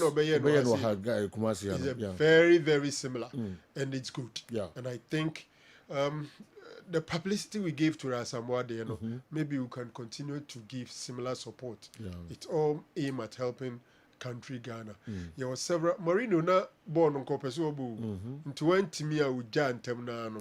There are several coaches and football agents they wanted to be footballers along the line, or Shana the talent might not be enough to get to the top. But I still want to be in the sport. No far another way then gets to the top. It's good. All right. Enti yebeko ente yebeko na fei yako chesika 3,000 cedis. Enti fa ho kan agrono star 256 star 2 hash star 256 star 2 hash na what daily a select number 1 Kessben FM Kumasi, Kessben Television, DSTV channel 364, Go TV channel 121. When you na manfo edi gum efiri miamia hodo pi kan we na nso fa ho ka agro no na binya 3000 cedis ansa na mapeja me mu emra so kwa Mickey at the local source no bebre Newton Latte Marijata enso be wura Kumasi Asante Kotoko so ye na wakohwe nsem kakra eno so ekoso ewo Nana Pole no se ba na nka wo takwa wo pacho true na nko se me ne chairman na ko bat omotu aja o se me hwe akire ma no me promo ekwan e be fa so akọ no wa nko takwa ne bi me ko nyambo chi na oh okay pacho okay o di aja me se me hwe na omom beba no base ne bibia no me hwe ne hu dwuma okay anti na me da so ha the chairman oh chairman ko pacho chairman ko nra okay anti no na wo di nkan tem sa kwede oh chairman match ni afa ni serious o yes afi we be in stadium chairman be boa me na me mia no chairman ye bia no wia ko fa no wo ye bia no wia ye ne be bo matches wo ho tie de huhu to ne so animanimu ya ye ko ye record bi ho se e de be ka se kotoko ne media ma wo match no mu ye match wo mu ye bia no mpom be hye ye ne na de um be ye den I see enti chama ya funny serious say obi be stadium na wo kwa kutwa fa no so yes chama ye ni bla bre no enie ma kotoko ne has if ye ni nyina ye na ni nyina we yaye ye ni abri o said ye ne kotoko ne has be bo a ye na no because wo da asema fa wase kotoko ne has empa bi o so wi ase bi o se wo bo sa na ya fa match we nso enti nyambo a china de chamai enye fe a enko ma mfre ye o mu de la te call has and reply kra because o mu nim say o mu ntimi eno mu frɛ ye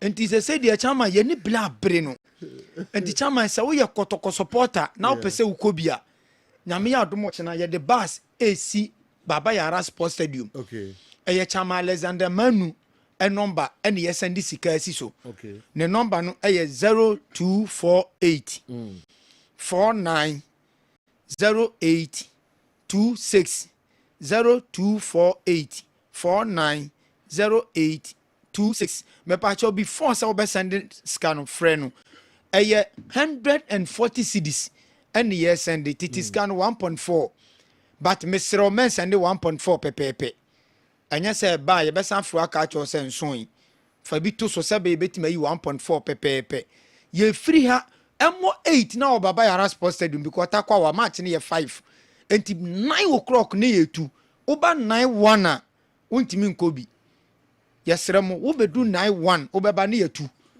9 o'clock pepepe ne ye 2 mesere mo ye kotoko supporter bra me yenko na yenko hye mediama na ye say ye tim no I said ye fence timbaka anu aguso no animo ohu akire hu nchemu nyine ehu kotokotim no nyame ya adoma Friday ye kwatakwa ne yakwa hye o mu ye because ya bo division 2 ye hye o mu 8 nail ya bo division 1 ye hye o mu 3-1 say ye ne Premier League team na eba bebo Premier League team na ne bebo ne de ba be hwe ye team no say no crest team ne ya because ya bo low profile matches pre-season there san ye kono eno na hasefo ahu ya afi be gina park so a na wan go krom ntimi no ka sa no amfa hase de bi chairman me kura me ne tifie me nchine hwe egu kura me ka so na hwe egu aje free me amensem hwe egu no me ka so na hwe me nchine na egu enti chairman eno no ma ahu ye no mu ball kan shi 11 Pobi Mines 11 hwan 11 18 nail 11 nail afo be gina park so a kashala na nam nchen enso kashala bo hat-trick bet 1000 mihu Abbas yeah on team ma because the team ni nko yie omu ye justify ye ya to Ghana Premier League omo sutware chairman ye pre-season chairman me pa cha omo ko Togo chairman akobo friendly games so Togo yes chairman ye nke ye ko South Africa nyina ye jai ai ke ye ko South Africa nyina ye jai because ye hwa team no ye pese ye hye team no ye pese boys ni nya aha weda ni ye ye start pre-season division 2 8-0 division 1 3-1 say ye ko bo Premier League team ye media ma ono say ni old stadium ni de hu ato ne so ho ye kwa onim de ye twen no etine new one so ye pese de hu ko to ne so tu ye kotoko supporter sia ye ho na chairman wo hwe yire mango jiangu mu boko David last 3 season na mi hu say kotoko ye was supporters wo takwa papa yakɔ hɔ kɔhyɛ mu na GG league no supporters no omu ma team bass ne ma chairman we de wadaroma wo fa se oba obi bia me beware okay me pa che onyame ya adoma kwasi ade be na awotwe 25th wow e wo nat hall me sere wa amakom ba okonya ni me pa che an wo de fi Cote d'Ivoire na ba ya ampa che Ghana ni ba ofri chiri ko ma himfie ha ya na me so mfiri ko ma ba che an le na ni konya no oh chairman kotokoya oh chairman chairman me ne no ma na yo oh ene no no odina super papa oh ene se no oh na se afi na ma ho boa so oh na man bia meti aswansi pay o man bia obetwa lotto mi gina ho 85 years we twa two shows say aba we da edi adachim discount be bob bra rough 85 years class o dachi na oh chairman uda bari kase unia oh ndi oye mi ye chairman afi na ma ho boa so chairman wedding dey so say na for 25th August ya kwasi ade be na watch yes amakom traffic night hall night hall ni KT and chef fence wall any Great Baptist woni so abo fe chairman me pen kwanfu o chairman on say Alexander Nuka wa hade bia wo so for ba fade wonyem no odi wachi a obi ahu obeka say yes wa for for ba na mo photo ayi amu ye kra no kotokata de show chairman udo team no do chairman me se de kwa me bebo ho nyina ye kotoko de ko me kotoko dabi me inform IMC for me kotu amese nyina kotoko crazy bom wow anya sanka menya wedding no ye beba be jaw mate chairman me jimudi me da se pa nya me shiram kwa fu de nya de papa okay Kwame my NT way Kwame na open kwa fu 85 years ase ogogo braro ngwan say fu say ni sika ni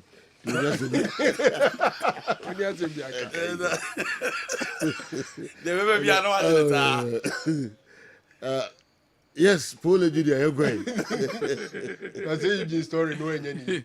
Eugene story. Yes, pure no mummy. So boys, Kazo go to Fufua. What's the first kind of mommy? Yeah. Now, quite catch it. Minam to Betobra. I don't know one plate to it. Also, now report call you. Unyakaza ukutufu na onura jiskano na di ni ko akwaji technical for penipa na ugun ni mazano. Ojina hobi na boys ni kache wentime nya. Okay. Kwame. But you know the local stories about where the free himfie almost so mujina so omutie ni sabre ya omede ba ya and almost sabre omutie almost 40 days celebration of the death of Ohineba Edusi Poku a champem hene that from 40 days no na edru nti se say the otumfo say to the second where asante hene sanso na nana konedu ya dom the third asante hema and this enkaiboi anasom ne die nimu se mfanto obi bia nim say 40 days celebration of Ohineba Edusi Poku a champem hene a wonya ni baby kono obia enhye ne so sakrata registrar Kwame Edusei Ajeman ena ne sa ehye sakrata yase 40 days no Thursday 22nd of August Thursday 22nd of August Thursday yawada 22nd of August ewo Ohineba a champion hine ne palace ai yawoda edi enimi ai na champion and na watch so and na champion mini so that form anti we dey otumfo say to the second asante ma o mo na mo sache sanka to yase to the buy no o si mi gina ho sisi a we bibia yentua ho nti eno ano nti genu a eno no latest foam, your partner for life, or brebom yonkom, any latest foam, and it is shining so. So pack when your papa tanaso, a bra wunya problem beer, we chinka senunya problem beer, a womudia. A latest foam, your partner for life, wamo akunyana omudi abanibi, and a waso kope, now timitinem. 3,100 Ghana, a L, 6,500 Ghana, a V, and unti shannon so, Nakotobi, na wonso wetimi, atana konya papem, e wo fie ho, ufie na wesi wie no, tana konya papem, e wo ho, akunya papa de obenya dia, a latest form dia no, and a yedema.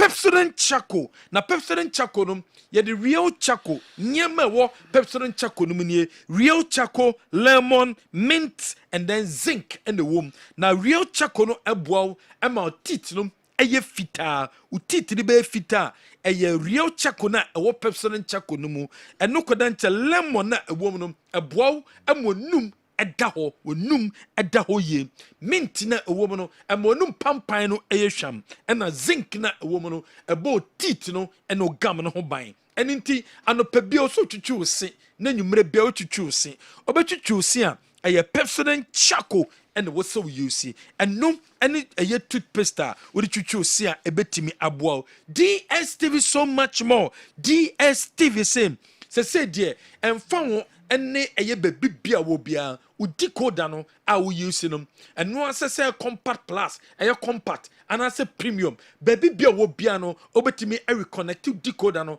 abra unko DSTV for office the answer no network bia wɔ so ɛsɛ Telecel anasɛ MTN anasɛ any network bia wɔ so bia no obedale star 759 hash star 759 hash and on the short code no o dial sa short code ne pe abema opportunity said be ya won so obetimi access platform no na udi code no wetime tua subscription no enso ewo so eno ne se the city milo ebebo ama wo energy no o energy na ewo form no apejam ede amount eni ti sene so se ebusua ni nyina eye milo anopa nkora ni kosko eye milo enumra ma befie a wo madidi awi o mokwakoda no na osanso amom milo ebema mo energy no etimi akosoro energy de ubenya efri milo mu enunti ena wo se onya milo ni bi because milo de ye de Ghana cocoa papa no ena de ayo future no dachi no ahoden no ehunhia ho so dachi no ahoden no wo energy no behia ho a eye milo ena sabre ewo so timi de ho eto so FDA agiatum sankrato yi FDA enso etimi agiatum se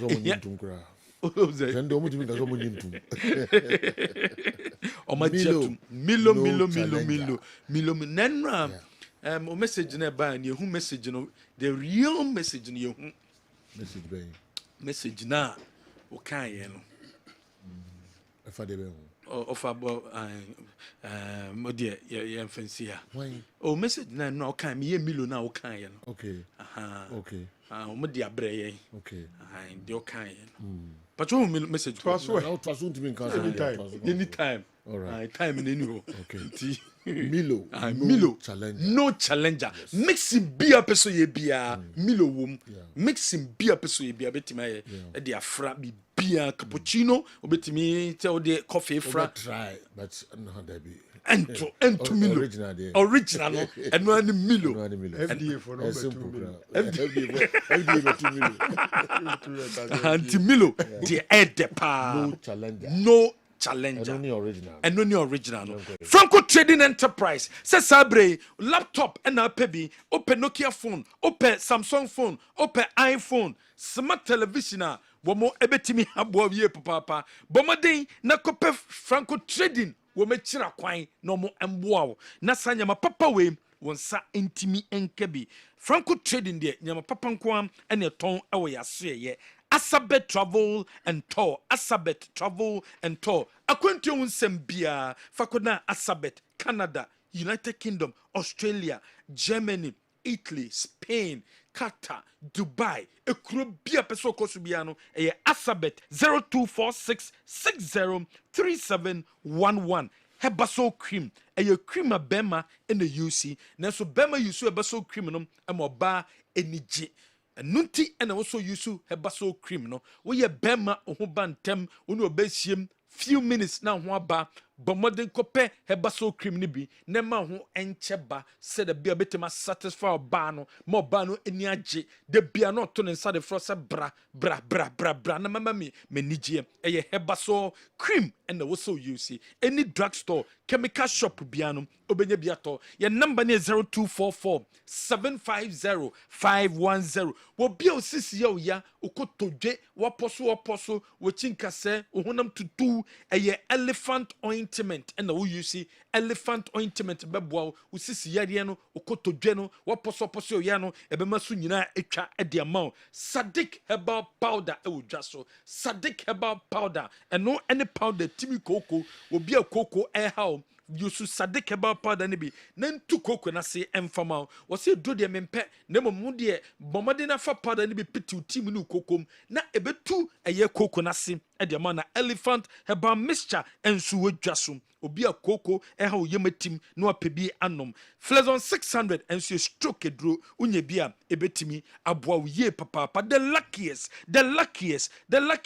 from 1 Ghana cedi to 5,000 Ghana cedis. Ticket price, no. From 1 Ghana cedi to 5,000 Ghana cedis. Abama opportunity. We your group, we your individual. Group bit say boys, be amupe football. And that's a union. Keep fit for gym centers. And that's a table tennis for taxi drivers unions. And I say a total mate for Mobetima Kamwa boom. Namusumeti up to coupon na some twa ticket ni bi ebetimi abo manye sika aye star 712 hash star 712 hash and no short code abe dial star 712 no o dial wi ebe ma platform no na fo wetimi a follow grand draw no ebe so on the 30th of November 2024 and a grand draw no and also ebetimi abaso dominion about powder ne powder papa and no pebia no na wasa dominion about powder ni bi now dey egu nsohie mu nsohie 250 ml now dey egum na waste no wanom no waf numere bia no wafa dominion about powder na dey egu nsohie mu na wanom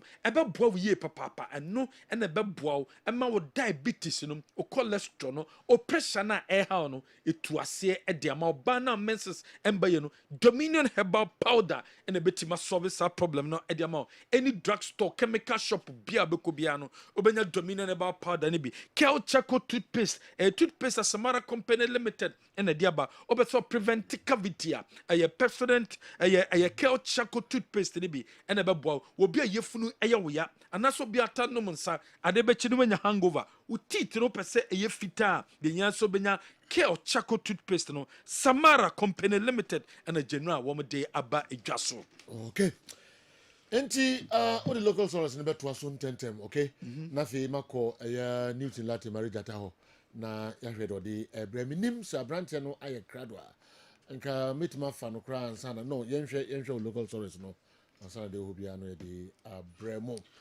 Okay. What do you know? Mama says 1 p.m. and then 1 p.m. and Ghana Football Association de krata akwa ma bobo ko friend no Accra Lions say wo mun si omo e wo status committee ni nyina no fa Accra Lions reporter wo me de koma status committee no se de beya empo no wo mu gidi say abrante no shokan interpretation of the contract no womo epese womu ehun yie papa edemo mo womo se contract no womo ne abrante ne sign ye nanso abrante ne gidi se the contract no womo pese womo ni di no enye kwampa so nto womo de womo pese status committee explain contract no ede ema womo no two parties nyina eto mo asia mo 1 p.m. e wo Ghana Football Association asoye eno mbepie mo na asem no wo metimi akoka de free o go through there shokan ye free a obetimi ajoin Krobia Kumasi Asante Kotoko Bobo Ekono Oma invite Accra Lions. Yes, Accra Lions and a report here. In the info na invite you. Status committee. So omumra 1 p.m. 1 p.m.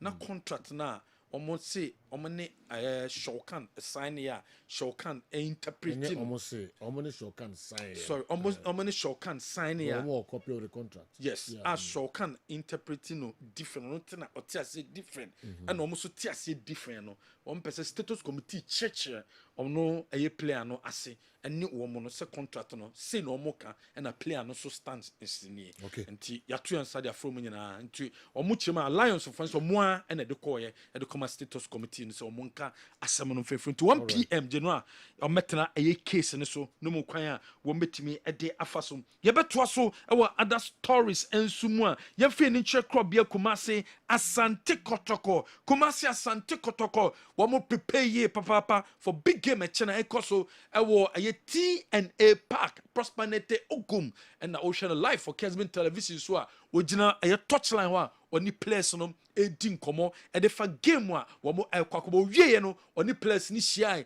e discuss game no e cheche players no positions awodo a e so mutimi gina ene nkomodie se de be betimi aboa ma club na timi edi nkunim tie ne na kotoko edi omani e kire takwa ahead of game a woman eye bobo kwa ye frɛ no eye mediema enso ebebo nhihye da ene makrobia kumase asante koroko enso enonom okɔ mediema sporting club a womo so guso prepare den said be betimi aboa womo abra womo so kyina ye bi stadium na no womo so ene kumase asante koroko enso be hye but company sawodo a womo ewo eye takwa omania giye papa se sabre eye stadium a golfers esino ebe boost the economy of a year takwa because omugidi say supporters ebeba ho amanfo be free eye chirichiri aba se bu okra onko takwa da obe na dwo so beba ho obi so stadium na yesi ntiro obe na dwo so beko abra ne team eko no ni nyina ebe boost eye economy no of a year takwa enunti golfers ayadi papa except wo metimi de sa bibi same enso etimi e de abatakwa ho e de amomo yento so e wa other stories make us say discussions awodo also Kumasi Asante Koroko between the IMC wamo ene eye coach Prosper Netogum efa Kumasi Asante Koroko squad this season also mutimi use at the Ghana e Premier League no and na mokaya me de two just 30 players and was a club will be a team register now we register we was also the 10 eye under 19 players at the county 40 players and now walk so team register now summit no latest on the 9th channel Friday and also club will be a Premier League biamu etimi summit e de momo and to mu gidi yese kodoko team no players no dodo na no emu hia dodo said be injuries eba ebetimi aboa and to mu hwe nim se ne se shortcut case no mu wie pe intentem kodoko betimi a register no na wotima be join ne kodoko team no because chena and na also mtimi summit the list ale na say ohun case na outcome crazy omo mu wie ne no register ne amesi so omuwia ententem no kodoko be register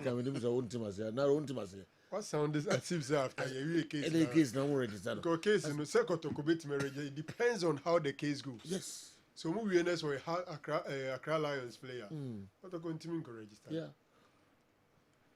and I know your old dia na kodoko for there say mo try say on be register there. Omo positive case be come favor. Oh, okay. Let's see what. Into me say via and then marriage because china and also be boy in favor. So be boy in favor. Na kodoko timi a register no be kan ho. Anti general. And when say the city and so ewo ho. Ye to so ewo other stories ma. Say the general aye dimpa make say emu ache. Some of the executive council members GDA say also kwesi apia no dwumedi no ojai edito abimu gidi se also kwesi apia no dwumedi no ojai edito bimu so gidi se also to aso I say me ye two side ni na also to aso eye adwuma but still papa no that so executive council a member but most of them executive council say baby edru ni de also kwesi apia na agitum no jai Black Stars issues because of Black Stars issues apart from Black Stars some discuss nyoma bebrebe there is only been kan one other nyoma discuss last time we share the other school other nina not here from Black Stars issues in a week around Sudan Central the same brain no discuss on because you have been taking nti others no mo person no so others no but omo sanso argue ni say nka we technical person or executive council ne so no nka Black Stars bebosi no nka input ebe hia omo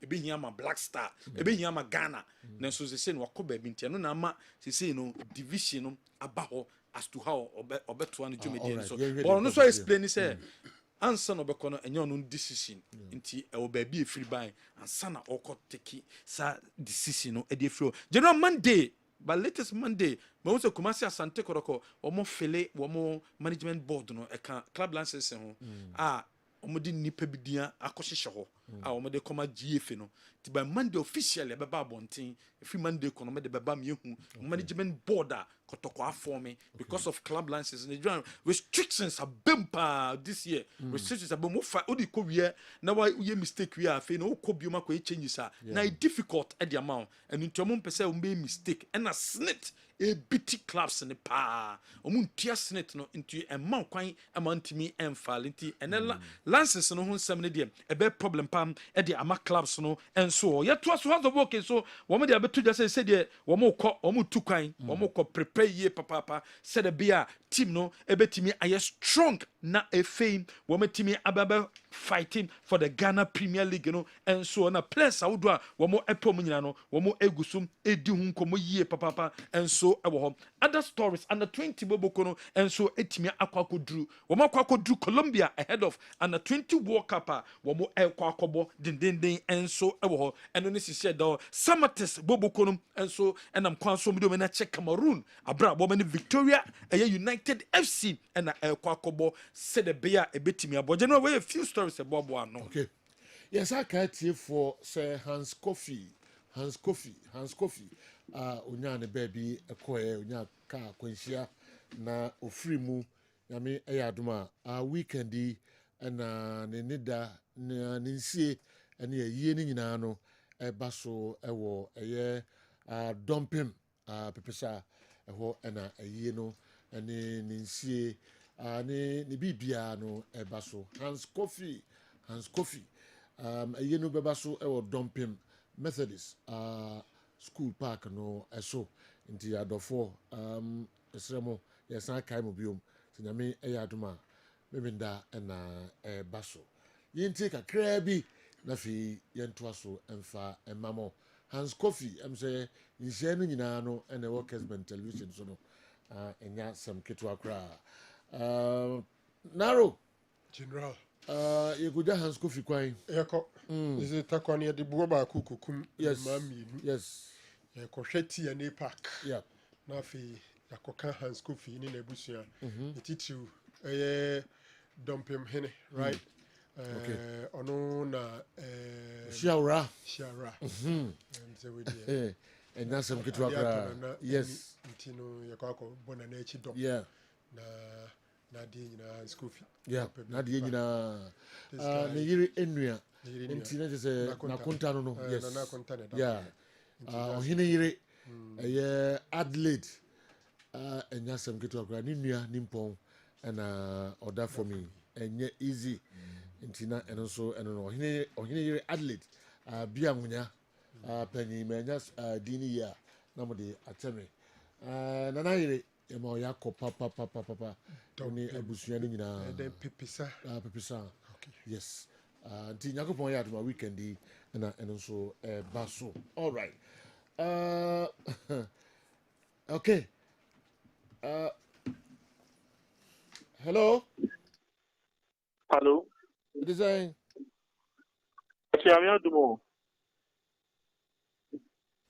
hello na Samini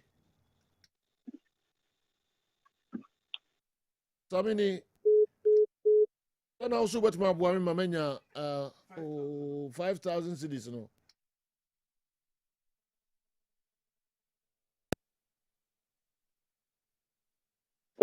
to copy a tone press any two keys. The price of the current caller tunes ring is 50 pesos for 30 days. Another 6 o'clock is here. We cover me the morning dear. And say yes I can. Oh, find your face. That's the one way, that's the one way.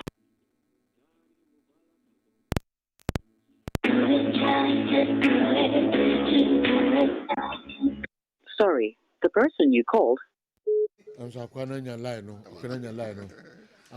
My number what TV no so no 0241959168.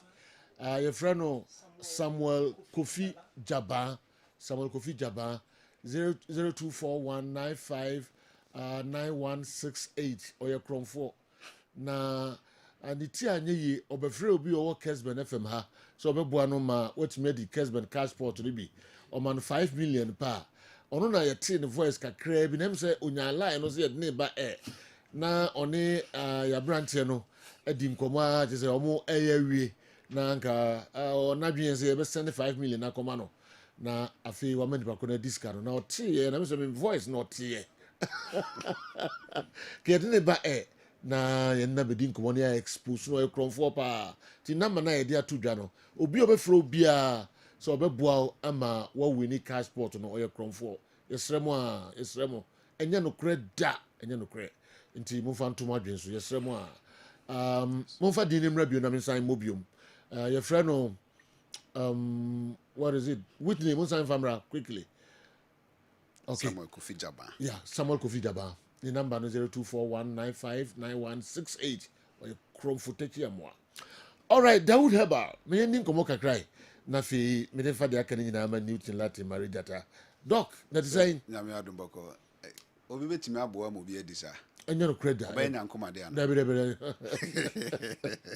ɔmo yɛ akorɔmfoɔ no mu kurom a na wobɛtumi aboa obi ama ɛnyɛ no korɛ ɛdi 5,000 na wopɛ 500 na wo no na wo ni wawomfoɔ adeɛ ni okay sɛ jo mi da yes sir na apom te sɛ nyame adom wo na wo so mete wo nka sɛ na mehu a na m'ani agye yo wo na deɛ meho atɔ me sɛ yes me so saa me so mehu ano so mafili yes na ma memfa nkra me so nkra nti mekɔn mu bu ɔsɛ menkyia wo ɛyɛ nkyia yo megye no so paa dwabo so yɛkɔ sɛ hwi dwabo so western north region ɛhɔ deɛ ɛhɔ yɛwɔ aze oye yes yɛ ankasa yɛ wei dwabo so migration commander yɛfrɛ no ASI ba okay ɔsɛ me nka nkyerɛ wo sɛ megye no so ɔkyia wo ɔhwɛ wo 24/7 wo program bia ɔhwɛ na mmom ɔhɔ ara ne officer baako bɛka kyerɛ sɛ wate sɛ sɛ jo no no ɔnom adeɛ no ɔnom no fɔ no na nti menkyia wo na menka nkyerɛ wo sɛ ɔno nso ka tim no sɛ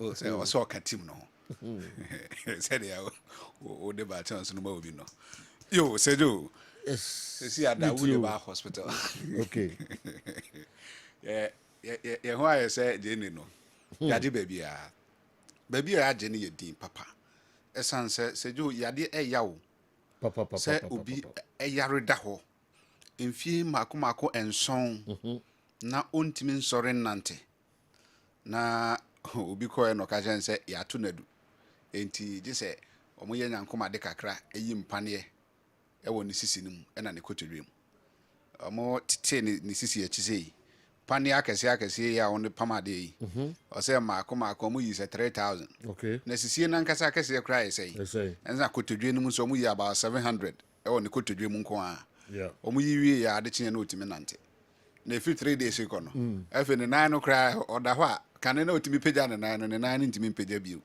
wayɛ saa na ɔsɛ sɛ nka onya aduro mpo a nkɔbɛkana no afiri mu na ɛno na ne nua bi ka kyerɛ ne sɛ wate Dawood Heba hospital nka nti ɛbɛyɛ a ɔmo mfa no mmra sɛ gye wahu deɛ nyame bɛyɛ ɔmo pagya no de ne baeɛ me deɛ asɛm a meka kyerɛ no ne sɛ nyame ne yaresafoɔ ba sɛ yɛ nyame ne paa yɛde ne to aduro so akyerɛ yɛ abosom mmiɛnsa ɔbɛnante mfie nson yi a wada fam no ɔbɛsɔre anante eti enra no pa me ho na me nya akɔ no batoa so na me ya de kakra nti se the course no si banana me fai no so doctor me ntwɛn ema 2 weeks na wo share me no enso ansa na maba abedi adanse but de me pese me ka kyerɛ wo no se me papa wasɔre anante na me se wo papa no wa se me papa na yede ne bae a 7 years a na ontimi nante a yi mpane ne we nyina wo ne sisi mu na ontimi ye ne ho hwe no enne ye ka say wode ne to aduro so no na wotwe peni but we see a watimi asore anante na ni ka sem no say poma kra wo nkura poma watimi nante enti say obi wo sisi yade na ne de na akwa akuduru ba bi say entini e wo ne to ase ba ne nan kokomu no enne ne twe no pa nti esa na onante kra na wa eba na wanya bibia nsomu a na okohwe ase nti ono de Dawood oba Dawood Heba hospital a yenya bo twehwe ade kra e ma ne sisi ne ye ne ya yɛde ne to aduro so asɛ gye obiriti obi na saa de ne gyae na ne yinti a mo se apegyo na no me hyɛ dada old man bi opani anya 71 years na ɔbaae no ɔse for the past 20 years ni ne bɛma mpegyada ne mfie aduo no ne bɛma nyɛ adwuma da nti wo hwɛ a onya 51 no ɛna ne bɛrima no yɛ saa nti waya enye yie no so on de wapa aba na nanse ni sisi ye ne ya ɛna ɔse ɔba Dawood eba hospital na obi adi ye ho adanse a kyerɛ no ɔba ya mehwɛ ne wie ye na meka kyerɛ ne sɛ ɔbani why now say 20 years ni empeja no ebe peja ɔse doctor wo ye sure me so ebe peja ɔse wo ye sure me say ebe peja wonim me ma na duro sisi ya duro na me de ma no ɛna me hyɛ dade a peja no ɛwɔ no also da hwa na dwusa na sorry say sorry akɔdwo nso ave otinani a be man de gina so chei no say papa he so kan yo sade no ebe peja o say free ho na homachi bia sorry na peja na de ha ne say ne yere free moja no no pese obi sa me say nti okoware aketesi bia ensa antofo mana na me say nya peja ne de peja yes nti say jo say obi tie Kessben na obi hwe Kessben na na be peja ntem se bema ne bema na tofom no na se be bema no nipa ne nwui era na ne bema weja no bema nso be di de o ewiase wo benya wiase ajapade nyina wo se wo na wasisi adan wo na wo living luxurious life na ko se bema na tofom a are hosin bibia ne no ena ye be peja no ama na gina so nti na obi ya se apeje o peja se jo hun se yefunu yare ade ya na obi yefunu ka no se ya na because me driver ba ko nim na me no nyina atifie ba ko bra na me ye adwuma no kakra na onim ne yem be ka no da kru bi ema the way si eye no nim se ade enche no nje wa na ode nkreja ase ne wo fa ba ye nka nche ne se wa meto no because ya onim se ba bi edu ne de edu bia bi a ontimi survive bi nti yefunu ka ya no bi wa ne yefunu no ene ya eba ne boa no ho eba ne mfe soro ho no ho na yaw no wo ene obi wo ho nso a ekọ ne nchemu kọ ne yase ho side no ho ena yaw no ewo obi wa aduane to ne yemu a na eye ne se onfe aduane kra pampa fa no so pe na ne bo so fro no na eye ne se onfe se obi wo saa tebia no mu a ebetimi aba se typhoid ebe ye ne saa ebetimi aba se eye ulcer na ulcer no so yeguma wo de obebi a ekuro ne ba beto no ene ebe kire ulcer kro eni ntia wo se nipa no ba Dawood Heba Hospital oba ede ne to aduro so abreti obi na no ho ato no onim se body ho no ulcer aduro body ulcer aduro body ho no keke body ho no ulcer aduro na body na haban na nkasa nso ulcer aduro na onim se hwe obi a ekuro aba ne yemu a waya enko bofre karika papaya ebunu no opa twitwa ebunu no neno a nenom onoma eno an ekuro no ko no ho haban ho enti se nipa no anya ulcer na waya na enye ya Dawood Heba Hospital ye ho ene ye typhoid fever typhoid no obi wo ho a ne bosofro no obi wa ne ti epae no obi wo na mana wa emre ya na ebo be se no nan ko no pe na o start ye week na ne honam twetwetwe no na wa ye boho ono so Dawood Heba Hospital ye wo so ba de tie bia na ye lab na ehu adekora ye ne to aduro so abreti obi na wade ne ho ye nhwe ye nua ma no because ma kwa aware na awo ma one mo frame number answer 0244 88 64 37 0244 88 64 37 and 0201 681 717 baby anipa no hwe ye mfiri bia na wotie mfiri no ni yare bia ha ne bia no oba edweso krapa bia kane na Metro FM no no ho na Dawood Heba Hospital ene ye adwuma free Monday ekosi Saturday efiri Juada ekosi Memenda straight ye for say kwasi ada de yenye adwuma omo ba ho kwasi ada no kwasi ada de yenye adwuma eno ye no for da eno ye no for da en say ja all work no play na so omo onu na no so no ope che obia owiase the yes me da krope na me de nom no for ena me be hia wo no na mafa me wo fa prekope nti de wo ye no na me sua na kakra About designing nouveau. Where the no for brush. It would judge more Kwesiada. Kwesiada da me Okay. no for that. Okay. Yes. And from Monday kosi Saturday ni de obi obebe bia no Dawood Eba Hospital ba na metumi nti obenya yaresa. On say ukwa aware na awo ma yasen bibia. Because obi anim say wonya aware ne de obewo eba. Ba aware awo ne ma eno nkyere se kyenkyere afiri oba no. Nti ya na munya abotre. Na oba no be ma ni nyina ntu anamon mum. Eni ta Dawood Eba Hospital sisi ano obi obebe bia na ayiye. Se nipa 100 ne beba be 95% na ayiye obefra se doctor apa ho. Because ye di kan hwe se be ma no oni hawo bia na ne aba oba no side ne ya behwe se oba no so ni hawo bia. Efe ye hu se bia eba hawo no ifri oba no ana ifri be ma no ana ifri omum ye nu nyina. Ebi wo kra na infection e na aye omo akodu sa point no. Nti bo se e de hawo aba. Ye ba ne de nipa no to aduro so a oh Where's a bosume echo bosume mienu doctor apa ho na imagine say obi aware for 15 years emfie dunum na awo emma na efi omutimu no oba no ne maame oba no make attempt say obeja aware a na oba no maame ndi oba ne nana abrewa ne say da bi onte ase abrewa na tie Dawood sa say da bi say de osi tie ne nsem a ye kafa awo ho no wanya gidie wo mti ofre be ma no say bra asew hwe me pese wo de menana no ekọ Dawood ho na be yi okay also catch them 3 times na ofa na yere no mbae dombae ye nhwehwemu no ne ehu se no emfiri oba na nko a ne mum e haw ne gina mum ye no nyina so nti wo se ye de o moto aduro so a be ma ne benya ne de na oba no so nya ne de to o mo start aduro no first month ekọ second month na no e wa na be ma na afre doctor mpacho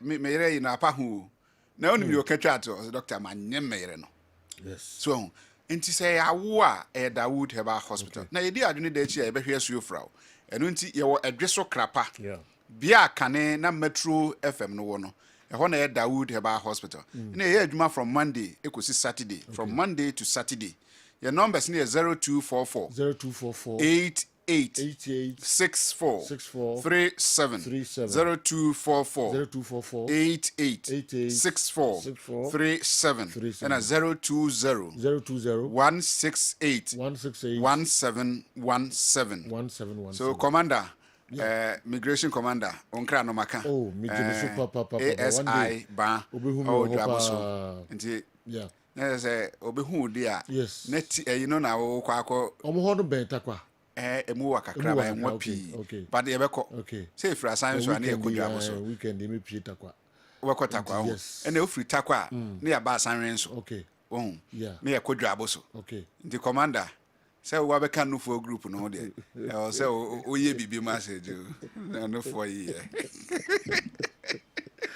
Dawood Eba me so me so me da me so kra numbers no the two da no me say mo friend numbers no na money no eni nkomo why na kakra bi no bobo so ha branti owaduro pa na onsa yare ade obetima ye no ebe chen kunya akra Dawood Eba ono no bia ebo ne din all right Newton Latte marriage atame hu se why krado e wo ho obia so e hwe obia so etwen o abono dumienu apa ho sima aduasa enum over to you Joe Latte. All right chief medase na enkomoy efri kotoko media amo digital houses no na mo ano posti training grounds videos no eni me ekoso adakoja ache Dr. Gum nim dia apase o transmitted the players no na competitive games no no start with adakoja ache na fiwani na yeni nkomo kakra. Look at this particular lineup we say. Metimi abobo whichever formation bia, but we keep saying say formation no kra no. How does that correlate with the systems and roles ayana coaches ne kan wasem? Here you can find a back four of Kote Smarts, O'Neal Samba, and of course Joseph Ablo making the back four no. And Oban Finfia be who four Obia so be General Bisaka da Peter Antwi Tinadu in the final third Ubenya Che bar for Elvis Ojina Abet Amochipe. Now general you account variations you know the movement of certain players and the definition of that variation you know a babededi but at the training grounds your name be referred as coding coding means and common a coach in the players need no wo and a me but the mummy no quantity I say but there are other technical experts be or by or more decode the coach in any place in Odi. So verse 4-4-1-1 not me at 10 into a typical 4-4-2. Now what who know by default on the paper, you know, certain friendly games are kotokwa ball. Anyhow coach no come diemu.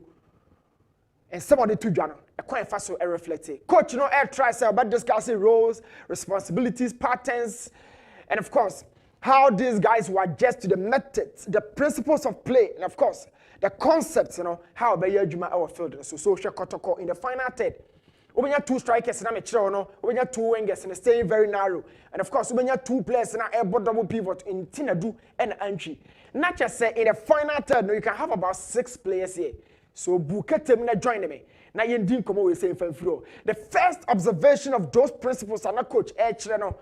And I say, the full backs no make 2 and 3 for no. Ombe ya Juma be the my doctor. Juma na ombe na say, this is Saka Dauda, the left winger or Bofuno or ball number 11. And it's Smart Abdulhamid on the ball left back. But coach na catch and say, you grab ball no you grab ball no usu any oban best according to the position of the ball. So you know Saka beba left back. Na is Smart akonfinfi doctor actually the board no so. But she be the me kire wa hayi ne yanko doctor de no so ne fan kosi ani. Is Smart the cross central circle no as part of the midfield. Na ono Saka Dauda no wa ba aba be she left back position no. So key question number 1. Baby Ojunai Shanonson, ahoy midfield. But I will tell you why he's midfield and why the coach wants to go with that principle. And for that matter, as I say, you BM why these coaches, you know, I'm gonna try say Bema players be certain rules. Now shall there be a Saka Dauda here? Or drop your budget as in row na coach in the no. Now the row is second row because on yet natural left back.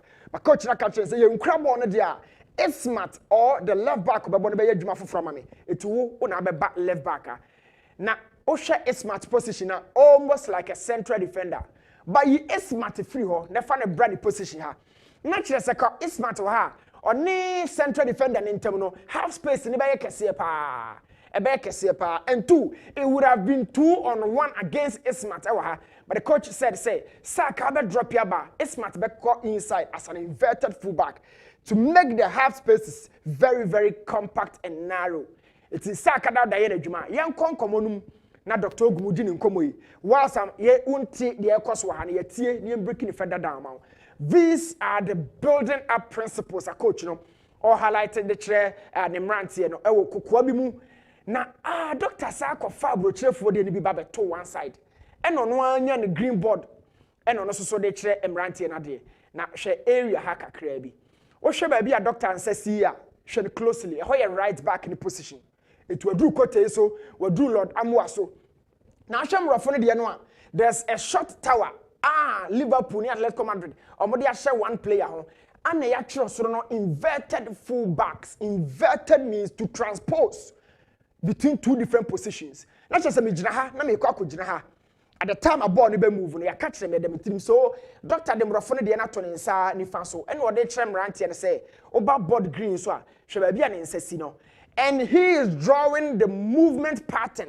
Na ni players no omonye no. Nti hwe doctor said whilst I will enjoy video no. Na hwe ba bia emrofo de no ono so gina. So doctor is talking to Corte even though won't voice but Corte Lord Amwa the ball right back. And doctor is transmitting ideas, knowledge. All catch them say move away from zone no into midfield just to add up the load. Said be a possession control during the build up phase. It's the infant said doctor, a contractor, and answer Mason, and I watch the dine and watch the baby be a begina. It's the movement of the lateral into midfield, no, and no, you who say it's smart, it won't fin has say, and now doctor de pen is see baby, I mean, says see, it's smart Obequaha, it's smart Obequaha, Kote Obequaha, Lord Amwa Obequaha, we Obequaha. So here, Ismat now has a new partner, even though we share on the default sheet, you know. Na Ismat a ball left back, me the chair na Kote Baraba. Na ye na Ismat aba mfimfi as partner for Tinedu. Na me sa so starting on na Tinedu na partner Antwi Emmanuel. Antwi no ɛna wakɔ akɔhyɛ central defenders two ne ntam to play out in a makeshift back three. Said be a kote ebenya ne ho na Ismat benya ne ho to load up the midfield. So the build-up principles of the coach and they say, in no pedom wa ha, the dominance of one man control of the situation. So ye fa ball na dey akwa through short passing sequences. Na number one, enye midfielder bia na betimi asa adwuma no. Eye midfielder na say enye left back bia na betimi asa adwuma na left back otumi dane ne ho ne ntoma ebeye midfielder. Enti so hwe Ismat. Look at the combined tower now Ocean Finfino alongside Tenedu. Now Edru say no, who you player on your technical player, pressure crab also. But Ismat is playing according to the instructions of the coach because one, or you're very composed in terms of ball possession. Now Dr. Sasso quicker transitions be on the boys in the home come watch. Say boys no when you ball in 10 times so get the ball into the final third. Now be away available in a very sensitive position. You know, what me at the ball na come on. So you watch here. Now the relationship between Ismat and entry and a Tenedu say every time Biano or drop it confifia or confa Emmanuel entry ne Tenedu now for this forms the new midfield try where entry serves as the lone pivot behind Tenedu and of course Ismat. So this is the code number 1. You break it from the training drills now. Not doctor or church or board green so no. And no any reflected on. Now what it also means here they say every time Biana crop the ball free on defense there could be variations and interchangeable positions our field and so you saw that throwing say I'm turn in 10 time and punish opponent it's a tactical ploy say my opponent and settle it will show throw now a call quickly and I'll tell you but doctor is trying to infuse an idea into these guys he said don't allow the opponent to settle. Now how you have this idea no yes asombo wura mu biem na ye highlight niema baako mienu ewo that training no mu ne sanfa ko see games our boy no so watch doctor or build it up without opponent it is just color na show no now the fact say opega ne nsa two no extra say you kind of field occupation doctor na kan ye na okan board no so aye trim ne nsa two no just say everybody should move quickly after the expiration of that attack obi anko back to the position na me highlight area baako this is Emmanuel entry and then Ubenya Andrews in team. So the key or the most important area, doctor, main fun say oh yes here midfield. Midfield and they say doctor will coach the hour ya preparing inside and free hopper. Now kind of defense and all. So watch Justice play as a central defender. Omo ebusa play I say I feel play bebohin, I feel play bebohin. Through the rehearsal processes and or actually as a central defender. Our first team no is Martin Kote woman. Na play as a central defense. Na Andrewson team. And Emmanuel entry and a general, not a war fin. And doctor is telling the laterals and I say, go in a zone over to me, I receive ball, no, especially with your back to the attack.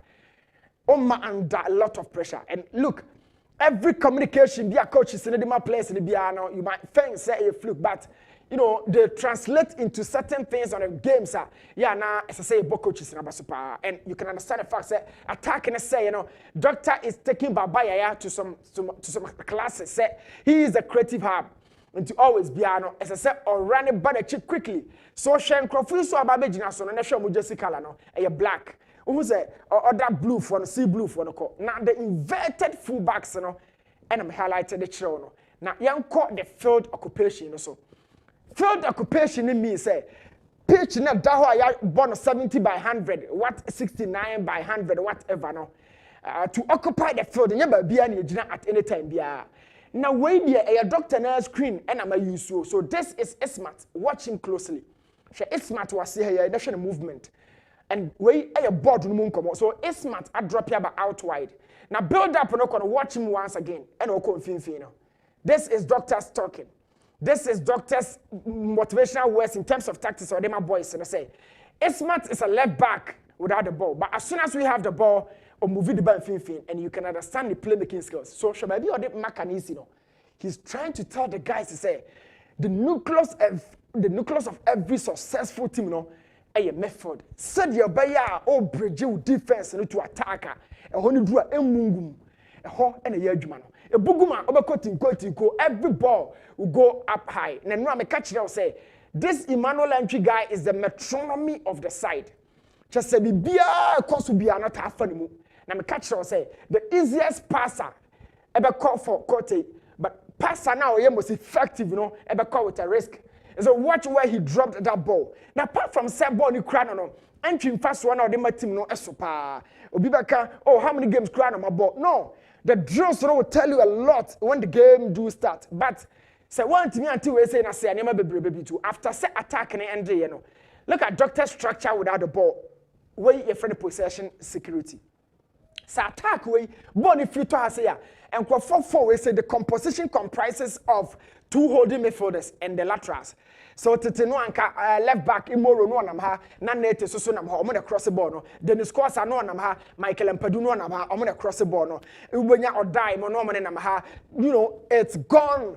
Those days are gone according to rehearsals a doctor no. So attack 9 but watch the position of Ismat. Watch Kote the position and then Tinadu and Emmanuel entry. Now Ombusa me say 2 central defenders no way that makes this shape 2 4 and then 4. 4 means when you 2 central defenders 2 laterals in addition to the 2 holding midfielders now 4. Peter Aqua, Evisheba 4, Abet Amwa Saka Dauda 4 in the attack. So 2 4 4. Hey Dr. Shaper or Koswa. The team no not just when so no ha or 4 ha 4 yen to me anya 2 central defenders no omo there be a Kotoko ne Accra Lions na counter na pai. Now watch Ismat in the free no left back no all ye creative hub e dey team no na dey ba kwa ya na me fan say players e beto principles na say general ya na ede na efe pa. So Ismat is showing class of Sudan ne buy na pressure one so left back be any team who are fitting in easily, seamlessly, and are fitting into the side. It's Martinier. Now the characteristics of these guys reflect midfielder. Scanning is one of the major processes of being a midfielder. So to understand the proximity of the teammates, and for that matter, him for a threat, a free but answer our Jibon or Jibon we are general, Juman Saye, and the Kojachin common AD. Everything a team no build the piano edge towards the season. Yami admo china on the court takwa na eye butu our takwa. Say Joe Yusubro for high powered na ye frimu, but ye di and come on ha na yatete ahwese empany for the hebeshemu. So Ismat as part of the new midfield trial on board the base. This is importance of a player as part of the squad. And your versatility near a broso, you know. When say no, so at some point, the team not channel or right back, or betting a supplement you. But from Adako Jachi, Yanshanko Moekoso. Emmanuel Antwi, I told you, is a campaign of the side, vast far. It without the ball, look at how an out track and out tracking we are on side. His ability to envision where the good spaces are, of course, to understand the pockets, it takes some of the good midfielders to get this idea. Shababi Antwi J ball, no, my catcher on pet easy pass or per pass, and a breaking defense. And picking the space between the back line and then one player or creating offside. Smooth passer of the ball. Now, Antwi has some limitations tactically from the coach because quite attacker or more about 5'6" in inti. Antwi on time Kobe, but on him ball na dream drop. Watch the zone. A zone is suffocated by the opponent to be our pink and yellow or whichever color be a watch Antwi. Me can't scan and once more. Antwi he's in a place where he be condensed. Actually, the blocks are very close and narrow. But Oscar, who say, or Jibon, I saw you, so Jinaso, and I saw quick. Now, the catcher say, players are taking risk in their passing, when you're more team Wayana, then a teammate in here, or a partner in midfield, Anderson team. But Anderson, Chenipa 4, but watch Antwi. How he identified the position of Papaya, even though he himself stays under pressure from 2 players. But Antwi gave that solid pass.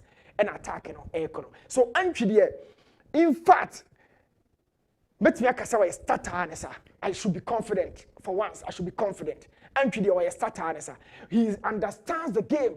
And every time there pressure he knows what to do. So it's a 3-back with a goalkeeper. Now 3-back and I say Antwi no nipa 2 on any partner, but watch the guy. Or move with ease. Say Jaibo ne mama na me move now. Apart from so J-ball now, while holding on to the ball, the decision is solid and smooth. But after that decision, he also reads the game. Say, anyone on the ball, come on, no. And 2 of my things I'm your midfielder. Now watch something here: the roles, the variations, and how these guys stretch.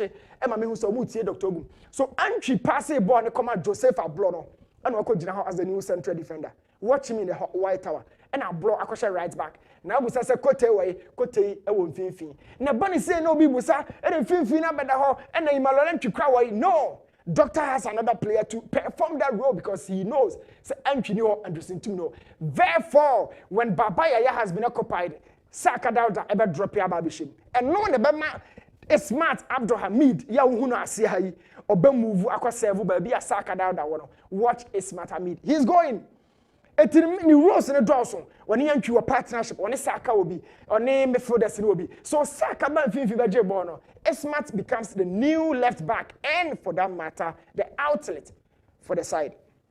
These are all roles and rotations within the team. Our doctor all try say obesheshe day in day out. Yenya video yi our club na official YouTube. So komo ye di nyina a public feed already da ha and as do say you breaking it down. The Kessben tiefo ni ahwefo almost so enjoy kakra. Now Smart makana ho asmatro. He is now the creator but the man here me fan say who gives him the security to offend Emmanuel entry here. What entry? And Chebia me catch us so kojina Abolochi as the new central defender na all sha blo achima no. So say the all sha Smart achi because Smart air for me on also so adwuma no. Variations, change of roles, responsibilities, how these guys contextualize the systems a coach you know akachiro no. Is superb. Yes, I keep saying say you know these smaller clubs you know yeah the builder patterns. Now what the medium type you know a builder mentality. And this is Smart. So oh share half space, baby or the ball it's like Baba Yaya and a pass the ball. But he's a left back with the capacity to pass and move forward whenever the team is progressing. So Smart. Obama Patrick Asiedu competition pa. Na yako yese kotoko best department or position pa ne ho abin sokono yako yese left back because Patrick started and Smart started and this is Baba Yaya. Now on Saturday night Smart perform the same role Baba Yaya suit me perform the same role no and you have Peter Albert Saka down that free man attack. Not just obi gina or serve as a key creator for the side.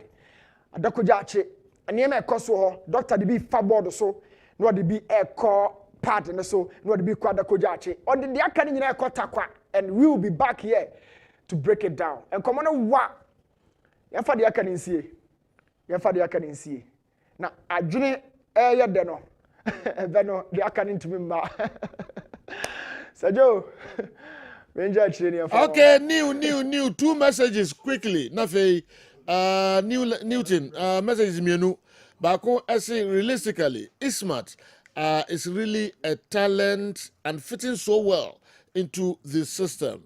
I'm not surprised Newton is exposing him so much. He's really a great player to watch. We message didn't kind free Kombolo backward and now the Ebreo. Now Ebenezer Kwesi Sefaniu also SMN country said, I think it's high time my brother Newton Latte deals with the tactical plans of Samatex, Insuatreman, Accra Lions, etc. because they are all in pre-season. It shouldn't be Kumasi Asante Kotoko, Hatsofolk, and Midiema because it looks like he's not being fair to the other clubs like Vision FC, Young Apostles, Holy Stars, etc. These clubs are also doing something at their pre-season and fans want to know them. Nations and Brekum Chelsea are also examples that are close to seeing what they are doing. Okay, at Opokuwari Park and Opokuwari and Ayas Accra Ayas Park. Okay, Ebenezer Kwesi Sefa the way free UK and so Abreu. New, my name is what free and also the also no. No, all clubs and prepare. Brekum Chelsea and Rana Metete Oman Home Opokuwari. Me no mo bon komo few fans and Babeshebi or in fact TM no dey who some about around. I've been observing. But as Adia Kakra me say general our down mama me fancy so your clubs no omo ye training omo bo friendly matches omo fa bi ngugu omo digital platforms no so ne nsaka bi. This video is from or by courtesy of Kumasa Sante Kotoko and yet me a D session komoyi obako Brekum Chelsea ne ho ye from okoya do camera te ho na hukum ni mu e basa no a meba na mani matiti je no abusa me ntimi nka bibia ancho.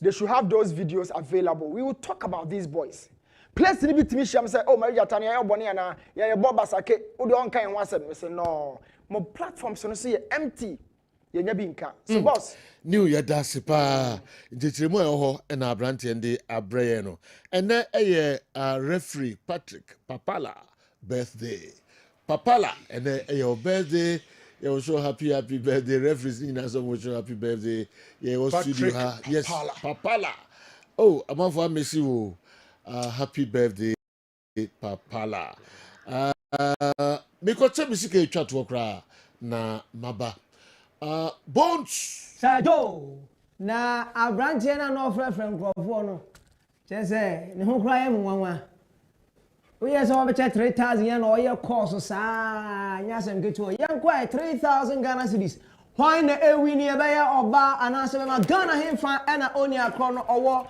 wadi nhye so nko ade a yen kwa why na ewi ni 3,000 Ghana cedis Kessben Cashport lucky number ni 0538 572 star 0538 572 star.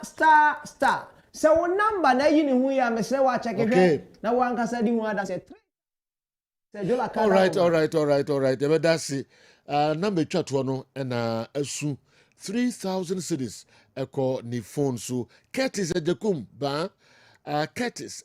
ba ene your birthday o papa nana kufie chamfo ese o wish you happy birthday abusuani nyina ma na obi a wish you happy birthday Curtis Ejekum ba Naro yeah general mamin ko GMPC we na min ko wish birthday back o sikafie we fi minua Moses entry benefo uskani PJ Muze o say yan wish Ura Joseph Dazi. Okay. CEO GMPC. Oh, okay. Mr. Dazi. Wow. Crew no ne obia. I wish you very, very happy birthday. Okay. And I mean, cause when shroud. Yeah. Cause when me wa dream. Yeah. I'm on Conco Demo, my Ghana. Ura baby. Yeah, we are so proud of you. Okay. Yeah. Happy birthday, Mr. Dazi.